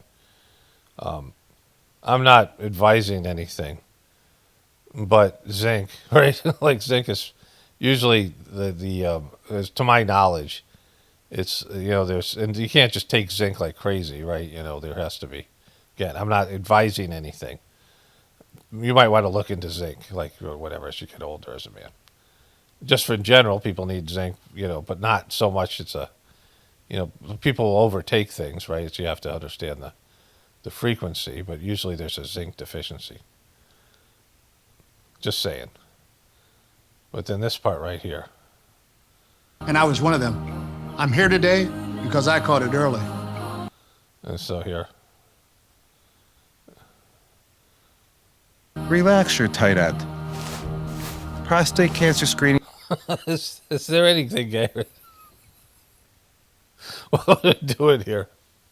All right, so you I could have just showed you that part, but I wanted to show the whole thing because it was, this was like the gayest Super Bowl ever. Okay, so this ad that featured Michael J. Tyson was by far the best one to me. There's a lot of ones, like Serena Williams did one on, one of those GPL, whatever it is. I'm always going to get those wrong. GPL1, GLP1, these Ozempic type of things that she's lost weight. And there was a lot of things like, I could have, maybe there's some more they'll pop up or somebody will say, remember this one? And I'll cover maybe, I probably won't. But this is the one I liked. My sister's name was Denise. She died of obesity at 25. She had a heart attack. I was so fat and nasty. I would eat anything. I was like 345 pounds. A quart of ice cream every hour. I had so much self-hate when I was like that. I just wanted to kill myself. We're the most powerful country in the world, and we have the most obese, fudgy people. Something has to be done about processed food in this country. All right, so boom. I 100% endorse this ad. The fake tear Mike Tyson shed and the rest of it, but it was a good 30 seconds, got it all in there, and it was a great message because processed food is, like I say, it's cancer on a stick. It's heart disease and cancer on a stick. So we all know about that. Most of us do, but it's there.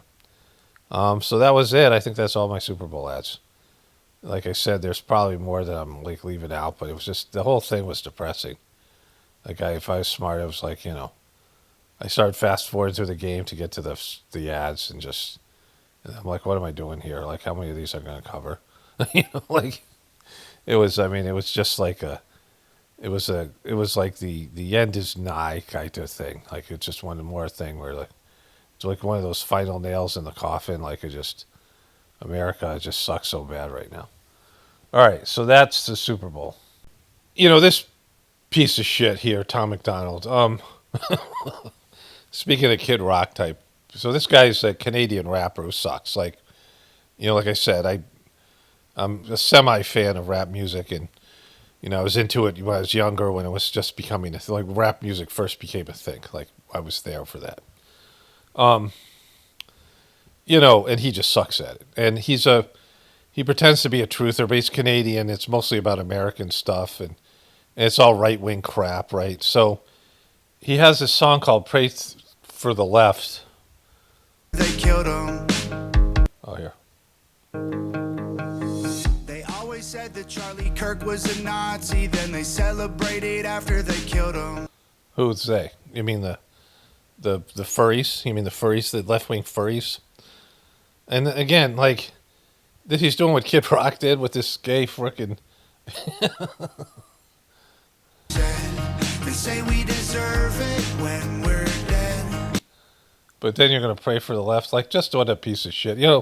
I'm tired of all this binary, right-wing truther bullshit. Like, like, at some point you got to realize it's a scam. Like, you're being played, right? It's a binary, bullshit paradigm that they put up there. And like all these people all these piece of shits that are getting into the truth stuff from a right-wing perspective to make a little coin and bolster their view count and these things, it's just pathetic. 'Cause you're not like them, so they want you dead, but we'll still pray for the left. You still pray for the left? You big prayer? When's the last time you prayed? Look at this face tattooed having motherfucker, right? Fucking like these fucking dirtbags they roll out. Like, it's just, and the right wing laps this stuff up. All right, so that's Tom McDonald. Okay, remember this fucked up smile? I was going to cover this in my last two videos. It's been up on my toolbar for a while, and I just, it just didn't make it. But I'm glad I waited, because it kind of goes with the rest of this thing. Just depressing, like how bad things are. Well, I'm so glad you asked. I have good news. So Kamala HQ is turning into headquarters, and it's where you can go online to get basically the latest of what's going on. And also Kamala HQ has turned into just headquarters. Also to meet and revisit with some of our great, courageous leaders, be they elected leaders, community leaders, civic leaders, faith leaders, young leaders. I'm really excited about it. So who isn't? Like, who isn't excited about you changing your name for Kamala HQ to just plain old headquarters? Stay engaged, and I'll see you out there. Thank you. Okay. So is she running? Is that an announcement or a nod toward her running? That is the question folks are asking. Yeah, who's asking that? Like, she has no chance. Like, she has zero chance. America doesn't like losers. Like, remember Bill Clinton was called the comeback kid. Remember that shit that happened? Remember? But like, they don't like losers. There's not too many politicians that could survive a loss to Trump, right? Like, losing to Trump is unforgivable for the Democrats, and nobody likes her. Like, everyone knows nobody likes her. And the way that her campaign imploded and the Democratic Party imploded, just even if Gavin Newsom's as bad or even a little bit worse than Kamala Harris, and he's not. I mean, I'm not talking about as a person, as a candidate. There's the person and then there's the candidate. And what you have to distinguish is that all the people suck as a person. Pretty much every politician is completely demonic or will be by the time that they're successful as a politician. So there's no good people running for who can be elected president. So the person always sucks. So really, what kind of candidate are they? How electable are they? And, Hillary Clinton was, she had Donald Trump's negatives and no positives, right? Nobody loved Hillary Clinton, but lots of people hated her. Donald Trump is both loved and hated. And I don't know what Gavin Newsom is, but he certainly isn't going to be hated as much as Kamala Harris. And the left never liked her. The Democrats never liked her, right? And so, this is a non-story. I mean, she'll run again and she'll fail, and they'll, if she doesn't run again, it's because there's no money there because everyone knows she sucks. But everyone wants her and Joe Biden to go away. They're not talking about Joe Biden anymore being such a great president. They want to pretend that shit never happened, right? They want to pretend the 4 years of Biden and the Kamala Harris run for presidency never happened. And they make it about Trump, was what they've always done. They're not running somebody. They're running against Trump and what Trump represents and Trump's failure. And so... After that, Kamala Harris' 2024 campaign release of a video rebranding her 2024 campaign social media accounts as headquarters. It is part of an effort for Democrats to try to catch up with Republicans on the digital media front. Okay. So there's that. So this is called White Dudes Have Stepped Up. This was recommended to me. So this is an old video that recommended me on the same day I showed you this Kamala Harris thing. It's kind of, not an accident. So black women started, and then black men raised a ton of money. Whoa, boom. What is it, Don? And then the LGBTQ raised a ton of money. And then what? And white women broke the internet. They broke the internet. Now, white dudes have raised over $3 million in just 1 hour for Kamala Harris. No way. How'd that work out, right? Wow. So black women... All right, so speaking of just being fucking wrong, like just wrong about something, right? Like you couldn't get any more wrong about like Kamala Harris. Then like you'd almost have to apologize about how wrong you were, but they never do. Never take any accountability. So speaking of being wrong. Living in America, and of course, tonight's big game. Mr. President, we thank This is you an exclusive on NBC News. so much for your time. We really do appreciate it. Thank you very much. As you know, Americans are getting ready for the Super Bowl, for this great big Boom. Okay, this is what's important. That's this fuck. This uncurious game, and you have two teams, the Seattle Seahawks versus the New England Patriots. Who do you think is going to win? Well, I've watched them both during the season, and New England's amazing because to have a second coming is pretty good. Second coming to Tom Brady, who's his friend. Quarterbacks, both good. Seattle's an amazing comeback quarterback, and the other one's just an amazing quarterback. Okay, so that's totally not true. The Drake May had one of the worst quarterback performances, not just in the Super Bowl, in the playoffs. Like I said, New England was in because they played whoever they played the Chargers, who suck and were injury ridden, and then they played the Texans, who had an amazing defense, but their quarterback C.J. Stroud shit the bed and went on a turnover-a-thon. But there was, I was watching that game, and there was like back-to-back turnovers by these shitty young quarterbacks, right? So that was bad. And the quarterback play was particularly bad. Sam Darnold led the league in turnovers this year. It's just that he had amazing defense. And, he played pretty good at times, and like they would make throws. But neither one of them played great in the Super Bowl because they didn't even consider Sam Darnold for the MVP. Almost all the times the quarterback is the MVP, right? And so these were subpar quarterbacks. They were, these teams were in the playoffs because it was an off year, and they had good defenses. And the Patriots had a lot of luck in terms of, up until the Super Bowl. But this shows you he doesn't know shit, right? He doesn't know anything. He talks like he knows, but he doesn't. These were not two amazing quarterbacks. These were two liabilities that the teams dealt with, right? Sam Darnold is better, but he had a better offensive line too. And like if you watch the game, it wasn't great quarterback play. I mean, there was almost a touchdown-less game. I think it was to the end of the third quarter or fourth quarter, the Seahawks finally scored a touchdown.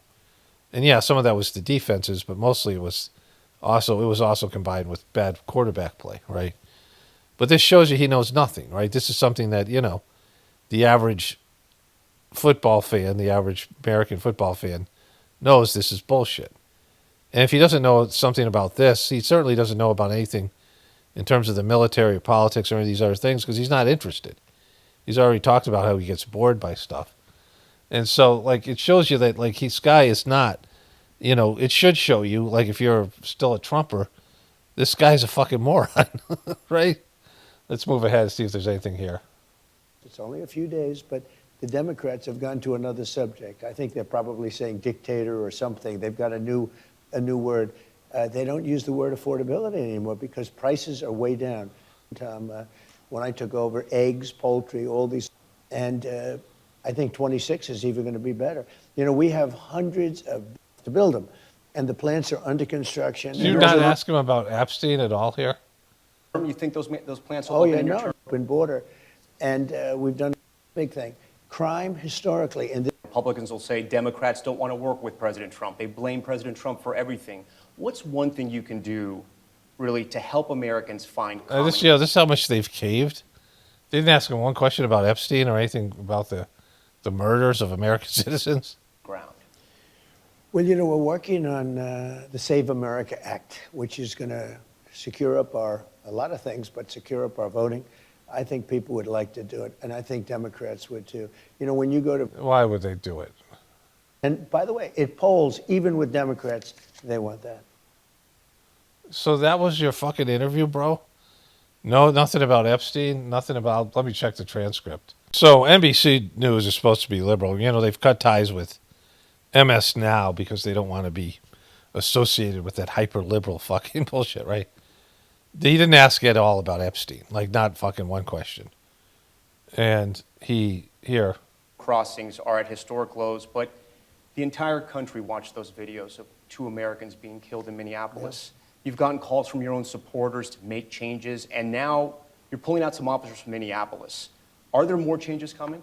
Well, the reason we're pulling out because we've done a great job there. We have crime down there, despite tremendous blowback from a governor that's incompetent and from... He's just letting him just spew his bullshit, right? Mayor who's just, I don't know what the hell, where he comes from, but... like Mars or some shit. The numbers... Or hell, I don't know, maybe hell. Crime numbers in Minnesota, in Minneapolis in particular, are down 25-30%. Oh, that's amazing numbers. You got the best numbers.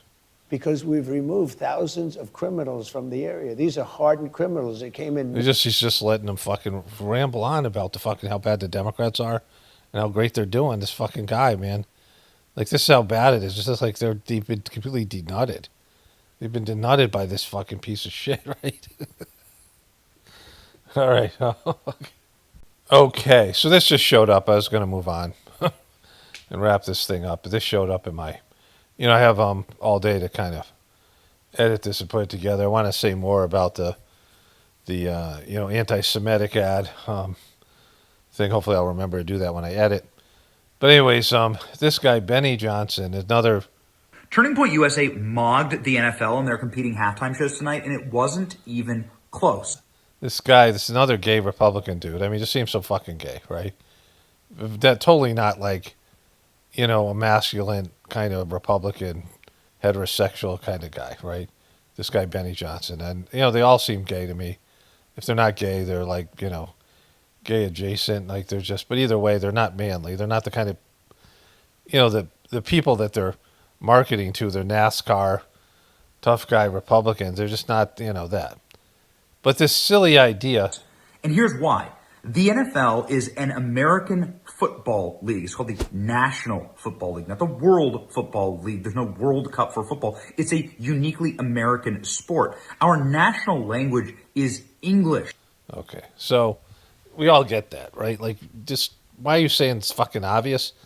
But he's claiming that TPUSK just destroyed them.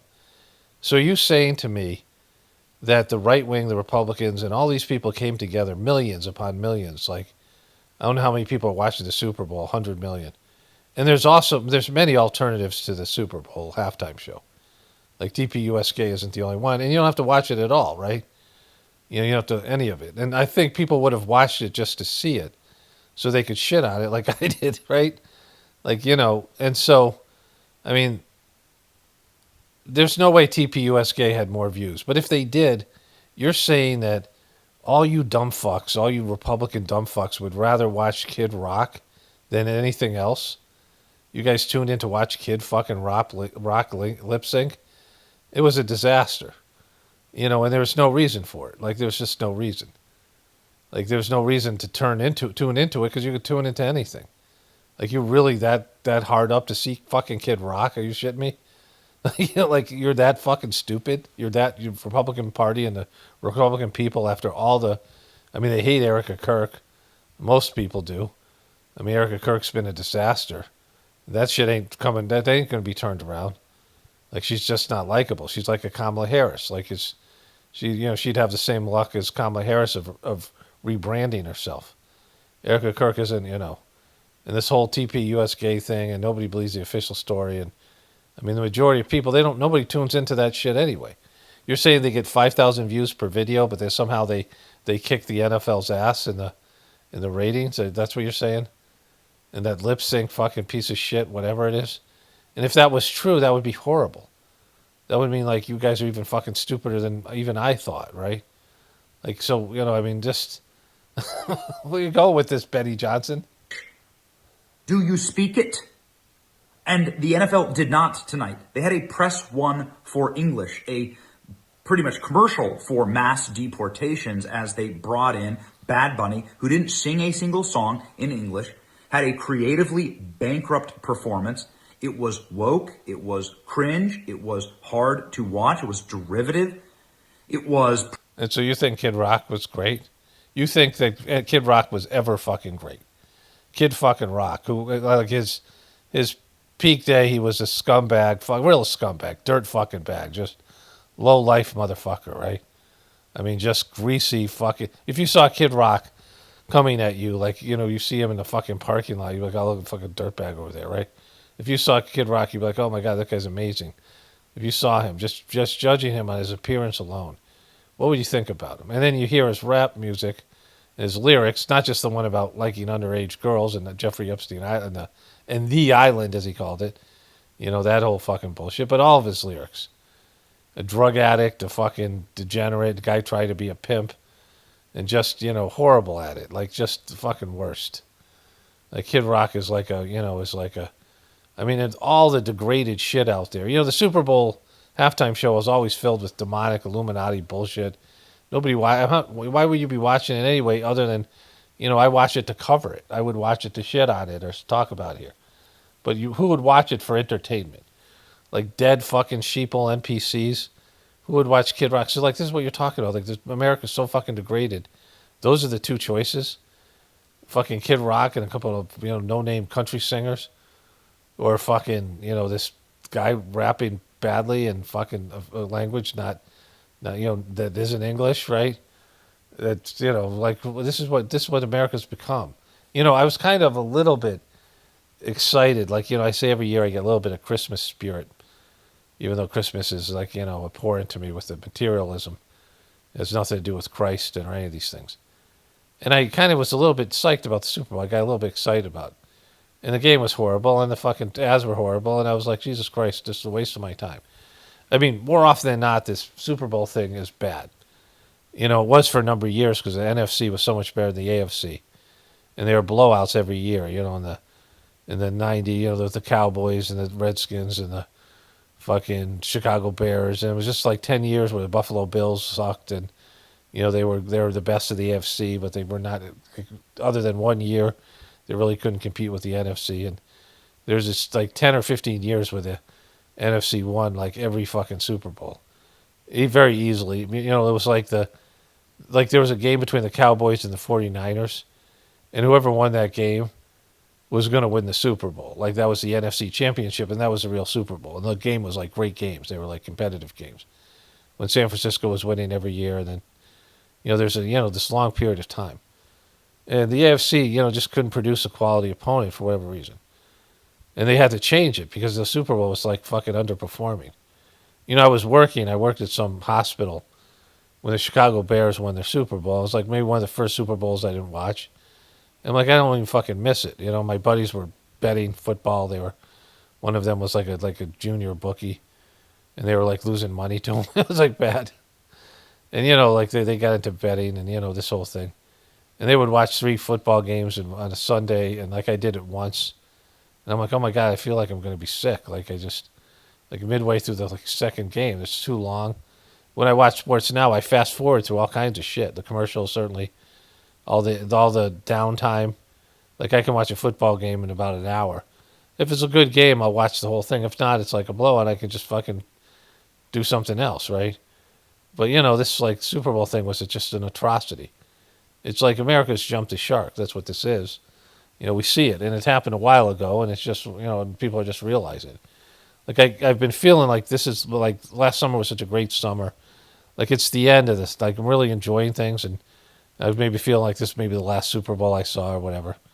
You know, things that I grew up with, but I mean they've never been great. Like they were always, you know, they're just it's these things that you know, one of the things I love about the Sajmarg meditation and the gatherings, you know, it's not materialistic, so there's no like material thing that you can focus on, like some materialistic aspect of it, because it's, you know, through this meditation process.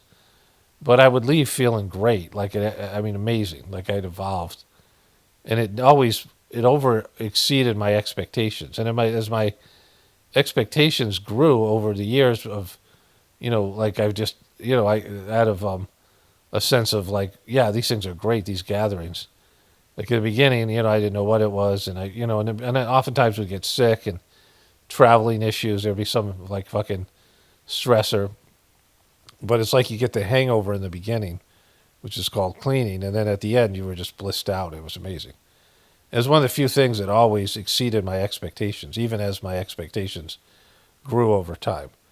And the Super Bowl is one of those things that almost always underperforms. You know, even you're just sitting around. It's just these Super Bowl parties. It's just American decadence at its worst. And that, you know, and this is what it's come down to: Kid Rock or Badbunny. Like that's the best America has to offer. I'll talk about this more in the voiceover. Old people be knowing, not grammar apparently, not the English language. So this popped up in my feed. I just want to say something briefly like this about this, and I want to go to a voiceover. Ha ha! Good morning, everyone. Hi, Boomer. Say good Hey, Boomer. morning, everybody. Say hi, Boomy. Boomer doesn't like you, bro. If he thinks he's going to get food, he's going to come in. Hi, everybody. Good morning. Did you just try to trick your dog into responding to you by rustling some fucking plastic, and it just outsmarted you? Is that what just fucking happened? Hi, Boomy. It did fucking... Your dog's like completely over you like everybody else. Get food, he's going to come in. Hi, Everyone everybody. else with the fucking IQ above 90. Good morning. I could not wait to get on here and talk to you guys this morning. Thank you so much for joining. By the way, I'm trying to tell me this is a weird thing, but I'm trying to wean myself off of lip balm. You know, it becomes addictive, and then your lips. Maybe you could put it on like before you got on camera. Like, does it not last that long? Well, it's dry because you're addicted. So I'm trying to, and it's working, but I had to do a little bit. How are you this morning? We're great, Don. How are you? Okay, apparently that was sugar cane, so there's that whole thing that happened. Don Lemons goes off about his uncle, his grandfather here. It's kind of worth mocking, so. About it. The people who died, many people, many black enslaved people died building the White House. That this orange, I can't even call him orange. And they'll say I'm being racist because I'm calling somebody an orange. He's a person of color. He is orange. So listen, he lives in public housing that was built for free by enslaved people. But the people, oh my God, this person was the architect. This person did this. And What about the people who built it? What about those people, Don? And then when they were building it, somebody just said Gay Bunny was fire, right? People would get injured, right? And then they would rush the white guys to the hospital and then like leave the black people there, and they wouldn't worry about their care. It's all just go, just but they don't want you because it's going to make people feel bad, and you're not talking about the good things about America. But just Jesus Christ, Don. It's very similar with Puerto Rico. No, it's not. They did the same thing. They needed for war. Like black soldiers came back from war and still couldn't eat at a diner, still couldn't drink out of a water fountain, still couldn't get a home, a loan, all that education boat, all that shit. Same thing with Puerto Rico. And by the way, there's something. Don, you just got paid $24 million to not do your job. Like, they were like, we don't want you being here doing your job anymore. We'll give you $24 million to go away. It might be 22. Like, so, I mean, like, you can talk historically about groups that you identify with, but you are the epitome of somebody who is getting rewarded for sucking, right? Whatever blessings you have in the material world for sucking and still failing upwards, you don't really get to talk about this stuff, right? Because nothing's based in merit. Something relatable in everything if you actually pay attention. Badbunny more American than Melania. Because I found myself relating, even though I had no idea what he was saying, because I took 3 years of Spanish in college. I don't know how I got through it because I know very little. So, but I related to the sugarcane fields. If you're looking for something that gives you some common ground with people, you can always find it, right? If you're looking for that, or if you're looking. So it's sugarcane. The common ground between you and Badbunny was the sugarcane, the fake sugarcane they put on the stage. For something divisive, you will find that. So I was like, I related to the sugarcane fields because Louisiana. Apparently, that was Lady Gaga, and it was Ricky Martin. I didn't know Lady Gaga was just whatever. Lots of sugarcane, and people will tell you when growing up, my grandfather was dead by the time I was a kid. I'll tell you, and it's related to sugarcane, by the way. So Louisiana sugarcane, and people harvested and farmed or whatever sugarcane. So my grandfather was a sugarcane hauler, and he was an entrepreneur.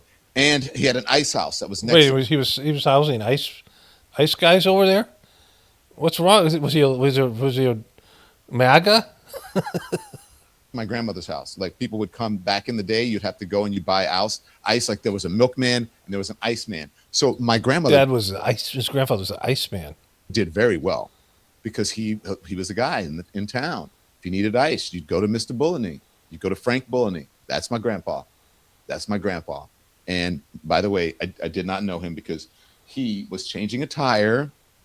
I believe, Mom, and if you're listening, check me on that, on the sugarcane truck, but he was changing a tire and it blew up. And that's okay, Don. I speak Spanish and I didn't understand a lot. In his whatever, and I think it exploded and in the head and boom, died. Exploded in the head?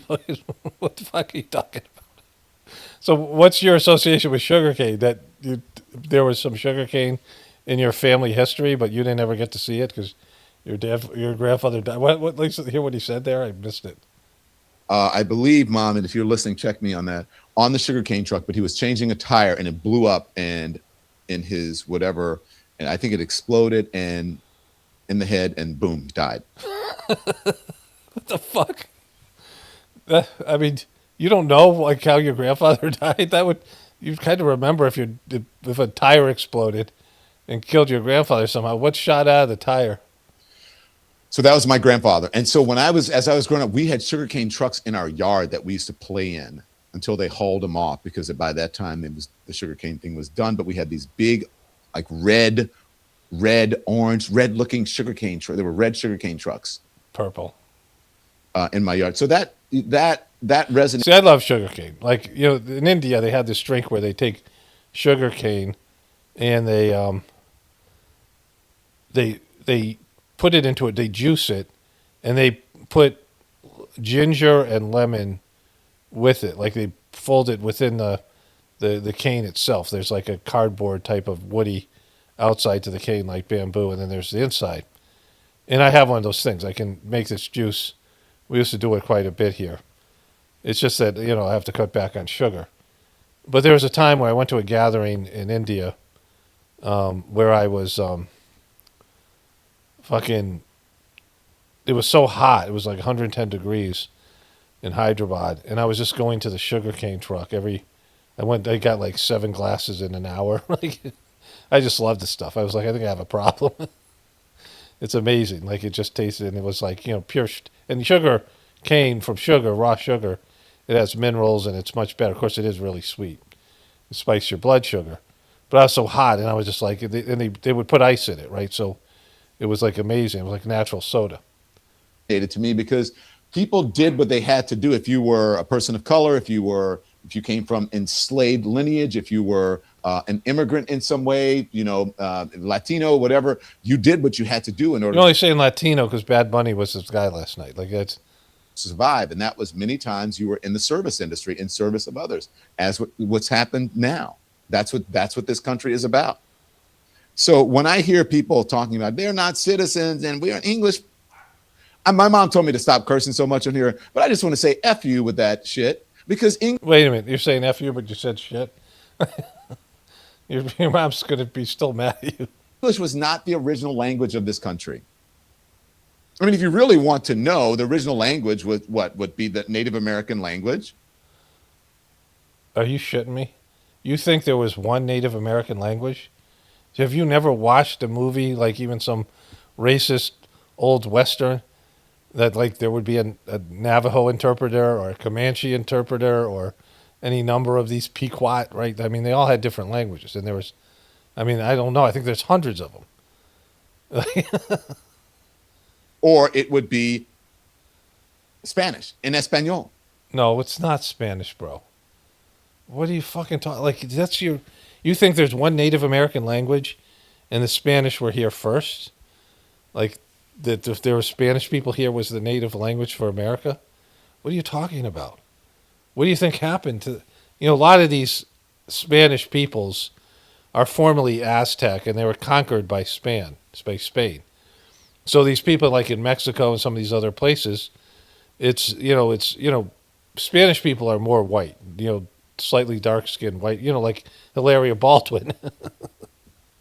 They have light skin, but they enslaved these people, these Aztecs. I mean, a lot of the people in the South America and these places are like Aztecs or Mayans or whatever it is, right?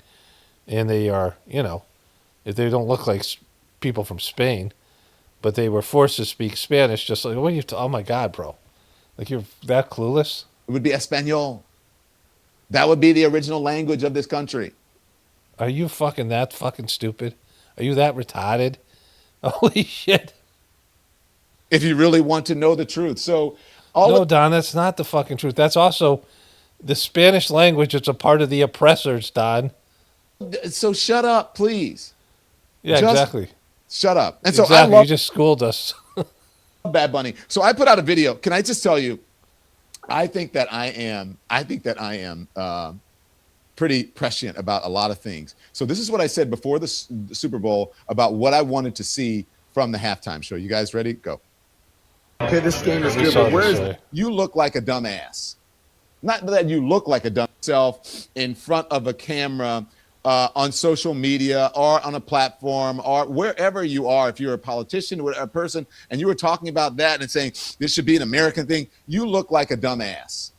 Not that you look like a dumbass, you are a dumbass. Okay, so I don't want to go on, I mean, just like, that's enough. I mean, you're not going to get anything better than him saying Spanish is was the original language of America. Or, like, he thinks all these people are speaking Spanish in South America and Central America. There was a European invasion. It happened at the same time. The French went north, and south is like Louisiana, right? There's French people, like where you were from. Why do you think where people speak Creole and all that fucking French shit over there? And they went to places like Haiti and these other, whatever it is. I don't know if it's Haiti is one of them, but there's these French islands. And they were in Canada, right? French Indian War, right? This thing. And then Spain went south, where they got all this gold and things that they were getting from South America. And so that's, like they forced Spanish on that there. The French forced French in Canada, and the English forced English in America. But the title of this video is Bad Bunny Super Bowl halftime show angers Trump. And I was going to get to that. I can't find the transcript. He's live, so the transcript doesn't happen till later after the show's completed. So I'm not going to find that part, but we know he says. He's talking about it here. And let me switch over to a voiceover here. Okay, so there's at least one comment about the Bible I want to get to, which is kind of an interesting comment. In the third eye, and I'll get to that in a bit. But I first want to talk about, Don Lemon's. I'm just tired of like people like looking around and watching what other people in their groups say. And this happens in the truth community all the time. People watch another truther, and what's our opinion about this, right? Oh, the right wing is against Bad Bunny. Oh, well, I'm against Bad Bunny. Oh, the right wing's against Bad Bunny. Well, I'm a lefty. I'm Don Lemons. I'm for Bad Bunny. Right? This kind of bullshit, where people are like trying to figure out, hey, what do we think about this? And it's just this fucking stupid binary group fucking mentality. You can't have your own fucking opinion, and you can't see when something's a nothing burger. Bad Bunny being, there's some agenda here, but it isn't. If there's any agenda, it's division. I mean, aside from bringing in a more Spanish audience or Puerto Rican audience or whatever it was they're trying to do, Bad Bunny sucks, just like the rest of these fucking artists suck, especially, they suck worse at the Super Bowl. And it was fucking goofy and weird and shitty. I thought that was like Lady Gaga, but she looked a little bit different. But then again, she always looks different. But they brought in, he exhumed Ricky fucking Martin. Like, can you get more gay than that? another fucking, failed Menudos, whatever, the Menudos boy band, all that shit. Remember how weird that shit was? The boy band era. Speak about a gay era. So, like, this whole thing. And I'm just over fucking all of this binary stuff. I'm over all the dumb fucks. I'm just over it. Like, I just, I mean, it's become like, I've got an aversion to it. Like, where you just come out and you're against things because your group is against them, and you're just finding ways. TPUSK does it all the time. Don Lemon, it's just trying to draw your audience and into this fucking stupid division. Tom McDonald, you see it in this whole fucking video. Like, America sucks, and the people that are out front are horrible. The famous people, the pundits, most of the influencers, and they're just all horrible. It's just like it's embarrassing. Like, we're in fucking embarrassment. Anyways, I gotta go shopping, but like, I just wanted to throw that down, right? Anyways, we'll come back. I'll read the comment, whatever it is. Okay, so before that, I had this, when I was a little kid, we went into this store called Fox's. I lived in West Hartford, Connecticut, and Hartford, Connecticut was a big city. It was a couple 100,000 people. I don't know, maybe it wasn't, I mean, for us, it was like the big city. Connecticut is a fairly populated state, but there's some country areas. And, there isn't like huge giant cities, small state. And they had this department store called Fox's. I was probably 6 or 7 years old. And, the Super Bowls had just started. Like I was born in 1964, so there was not that many Super Bowls. There was like 10 of them, 12 of them. I don't know what it was. I don't know when the first Super Bowl was, like 1969, something like that. Maybe 6 or 7 of them. And there was this little book, like a tiny little booklet.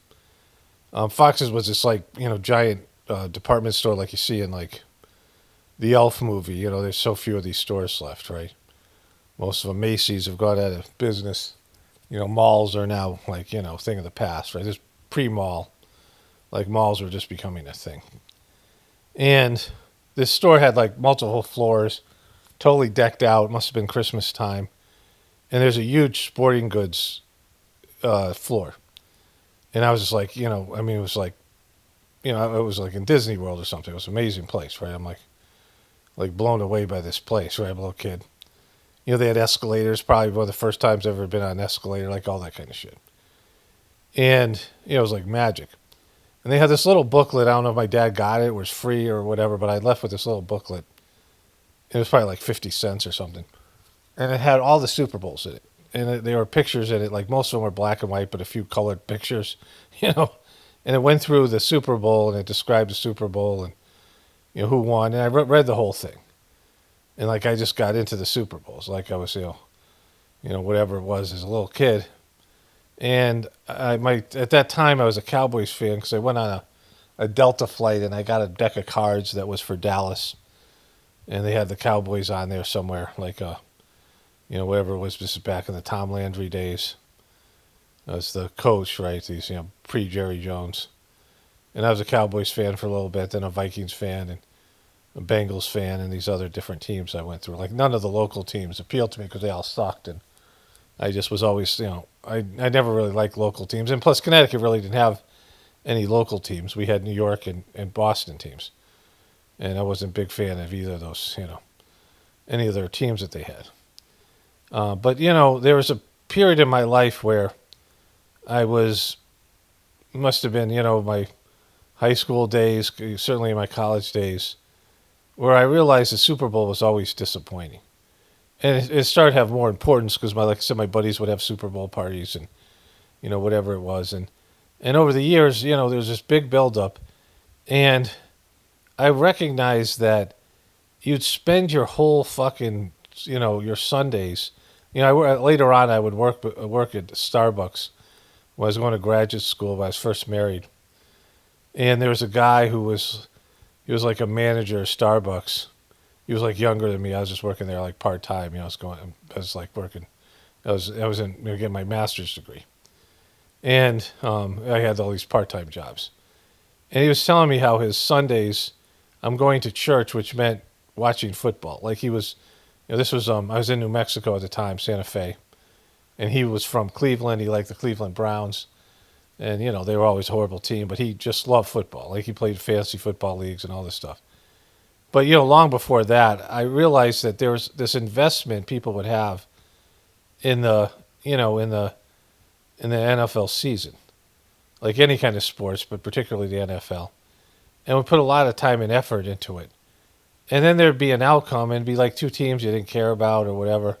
It'd be some blowout game, and I'm like, like this is the end of that story. Like each season is a story. They have that Hard Knocks show, and they have all this stuff, and there's a few teams that take a leap up that weren't expected to make the playoffs, and they play better. There's some shit like that happens. All those types of things. But, for the most part, there's nothing really, there's one winner. And you can say this about any sports, and like how many this is the 60th Super Bowl. I don't know how many World Series there's been, NBA championships, like these, the Olympics, like, it becomes redundant, right? And, if, like for me, I watch like these games, which is my mindless, there's, a cow will sleep 8 hours and eat for 8 hours and then chew their cud for 8 hours, right? And the chewing the cud, they're like in a meditative state. There's a time where you need downtime that's not sleeping. And you'll see animals do it. Animals will just sort of stare there. They'll lay down and they'll stare and they'll, like my dogs were just sitting on the front porch. Sometimes my dog will stare out the window, like when you're in a car and you're not really thinking, but you're not asleep, you're sort of in a dreamlike meditative state. And, you have downtime. And you got to figure out what to do with your downtime. And, watching TV and things like that is what people do, being on the internet. Time where you're not really thinking and you're just sort of, it's like your leisure time. But your leisure time can't be damaging to your overall spiritual growth and, leisure activities. Because leisure activities is where people get in trouble, right? Like more often than not, it's their leisure activities that get them in trouble. And so, like whatever I do in terms of watching TV, it's like I can't, you can't be working all the time. And some people can work more hours and, but, having downtime that's not sleep is important. And of course I do the meditation, things like that. But, there's a lot of energy and effort put into these, especially if people are betting and losing money and, and mindless pursuits. Like there's, it's not, there's very seldom like a wonderful, like a really great game. That's intense and, that's entertaining and all the rest of it.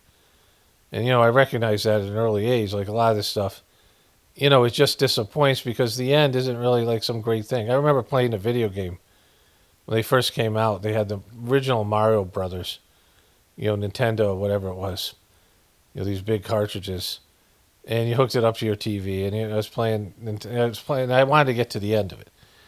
And, I was waiting tables or something like that, so I'm in my 20s, and, and the game, you couldn't shut off and start from the beginning, right? So like I stayed up to like 2 a.m. to win the game. Like, and there's some of the levels are hard and whatever. And I ended up winning the game, and I'm like, oh, I feel like shit, right? I just spent like fucking 8 hours or whatever it took me to get to the end of this fucking shitty game, and I realized, like, most of this shit's just an illusion within an illusion. And the gratification you get from there's a balance between the anticipation of something and the gratification you get from it, the sense of well-being you get from it. And most things, the anticipation is better than the outcome, right? What you anticipate is better than what you end up receiving. And I would say that the Super Bowl in sports is like very much in those categories. The amount of effort and energy you put into something, the more, how much you think about it, how much you talk about it. Elections, all this. Look about all the enthusiasm for Donald Trump. Where's that now, right? Like, people are, well, at least he's better than Biden, this kind of thing. Like that's how it gets, right? It goes from he was going to make America great again to, well, at least we don't have Kamala Harris, this kind of bullshit, It's like there's no things just disappoint. Like there's no happy ending, there's no outcome. Oftentimes the thing's like, is that it, right? Wow, that's fucking disappointing. And that's why I said the Sajma meditation I do, it's the one thing that really never disappoints. I mean, of course, the organization's the organization, the people, yeah, sure. But the system itself and, the effort I've put into it and what I've gotten back is just, there's the difference of it in the positive direction is phenomenal. Okay, so I had one comment to get to here. I think this is it, yeah. That's not it. Here it is. Let me make it a little bigger. So, this person wrote about, okay, so here it is, here. There is neither Jew nor Greek, there is neither slave nor free, there is no male, no female, for you all are one in Joshua. I will instruct you and teach you in the way you should go. I will counsel you with my loving eye on you. My loving eye on you means your third eye. If you connect with the highest spirit and also via teachings of Joshua, the highest spirits will open up your third eye. God said, I will send them a powerful delusion so that they believe a lie. Well, I don't know why God would have to do that, right? Not everyone has the spirit soul. Church is not a building. Israel's not a state. It's all about the forces that acts on egos in the human souls, the kingdom inside. Peace. So I don't know what this idea. I talked about the third eye. Candace Owens said, this is to the video. Erica is broken. Candace admits Charlie sucked, and it's been covering for him hiding texts, his text.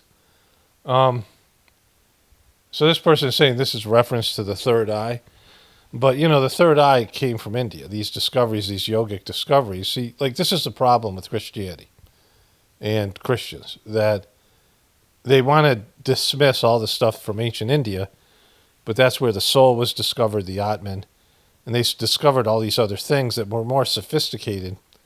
And, again, I'm not talking about every person who does Hinduism and every sect of their religion and every aspect of their religion. I'm talking about, in every religion there is some sort of a gifted and talented tract, right? You have the remedial stuff for the dumb fucks, and then you have some, like the Kabbalah and Judaism and the Sufis and Islam. They have these different spiritual vehicles, and in Hinduism there's the most. There's yogic practice. There's, for those people who have the capacity to connect to divinity within them and have, it's more about a, maturity in the sense that they realize, going back to everything I'm talking about in this video, that everything's kind of fucked on the material world and there has to be some higher purpose, right? And you might not even love God at first. You might not, be a devotee. You're just sick of the bullshit, and you want to find your true reason. You're a true seeker. And then after a while, you have this connection to God, and from that, you develop a love and honoring of God, a devotion. And, whatever your pathway to devotion is, some people have the capacity for this.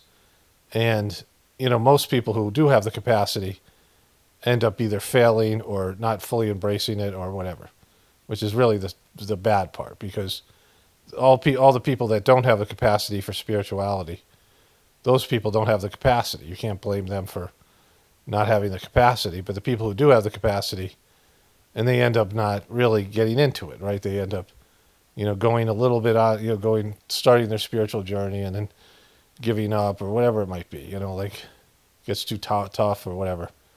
They get lured back on the material path or whatever it might be. I've talked about this extensively in other videos. But I don't know what the point of view of the person writing the comment is, that there's reference to the third eye or not. But the third eye isn't it isn't, your love center is in your heart. There's no love in your third eye. Like, you have to, bring the love up from your soul and your love to God. And then these spiritual power points are opened up. But only if you're, disciplined. And even if you're disciplined, it's, that kind of, it's just like with the powers that we have in terms of weapons and in terms of the internet, in terms of machines, we're misusing them. We're not mature enough for them. So we're not mature enough for the material powers. How the hell are we going to be mature enough for the spiritual powers, right? In the past, these cities, you have to study ancient Indian teachings and, which are given in the Sajmark system in a modernized way, to fully understand the spiritual capacity that a human being has and what a fully realized soul is capable of, like what that kind of person, that kind of, evolved soul is capable of. And everybody has that potential in them, right? It just has to be actualized. And so, in that, there needs to be a maturity and a love for God where you put God in front of everything else, and that's, that's just lacking. Like, it's a very, even the highly developed souls that come down to earth that have specific instructions to do God's work often fall and often get sucked into the materialistic bullshit here. It's very alluring. There's flaws in the physical aspect of human beings, in immaturity and a lack of, just a baseness, like a lower nature, right? Like, human beings have a tendency to go to their lowest common denominator, and that's been a problem for all of us, no matter where you are in your spiritual journey. Like, it's something that's always there. Getting sucked back into the whole drama that exists here, and, the pleasures and the addictions and all the temptations that exist, and then get pulled off your spiritual path. So that's, that's the number one concern. It always has to be factored in when there's any kind of a spiritual movement. But, all these Christians and all these people that want to, say that this stuff exists, like this person writing about Joshua or whatever, I don't know if that's from the Old Testament or not. But either way, it all came from, the place where all the kind of spiritual knowledge originated from was India over, like hundreds of thousands of years, at least 40 or 50,000 years. It's hard to say. The planet has changed so much. Like, in 5,000 years, in 5,000 years from now, this will be a completely different planet. It'll be nothing like it is now, and it'll be, and hopefully human beings will be much more highly evolved, and people won't be the same, right? You go find there's these Aboriginal tribes that, like, shoot arrows at airplanes, right? They have no idea what they are. Live in the Amazon or something, where they haven't had contact with any modern humans. Until recently, the Aboriginal people in Australia and the native peoples here in America, we're only talking 500 years ago. Is it 1892 Columbus sailed the ocean blue? Is that what it is, the date? Something like that, right? 1800s? And so that's not that long ago, right? And so, that's, Christ was only 2,000 years old, right? So that's, we're in 2025. So Christ's birth was 2,025 years ago. And so that's, think about, like, all the advancements, how people have changed so much in that 2,000-year period, and where we're capable of evolving on a technological basis, but then what about a spiritual basis, right? So anyways, these are the things that are pertinent to the whole, to all of it. There's just collective spiritual knowledge out there, but religions don't want you to have it. Like, they don't want you to know about it. They want you to be scared of it and prejudice you against it, because they don't want you connected even to your own soul, never mind, all these other things that are available. Anyways, let me wrap this one up here. Only spirituality will save this world. It's Parvado, definitely pointing for the apocalypse. And the ascension, everyone have a blessed day and be grateful.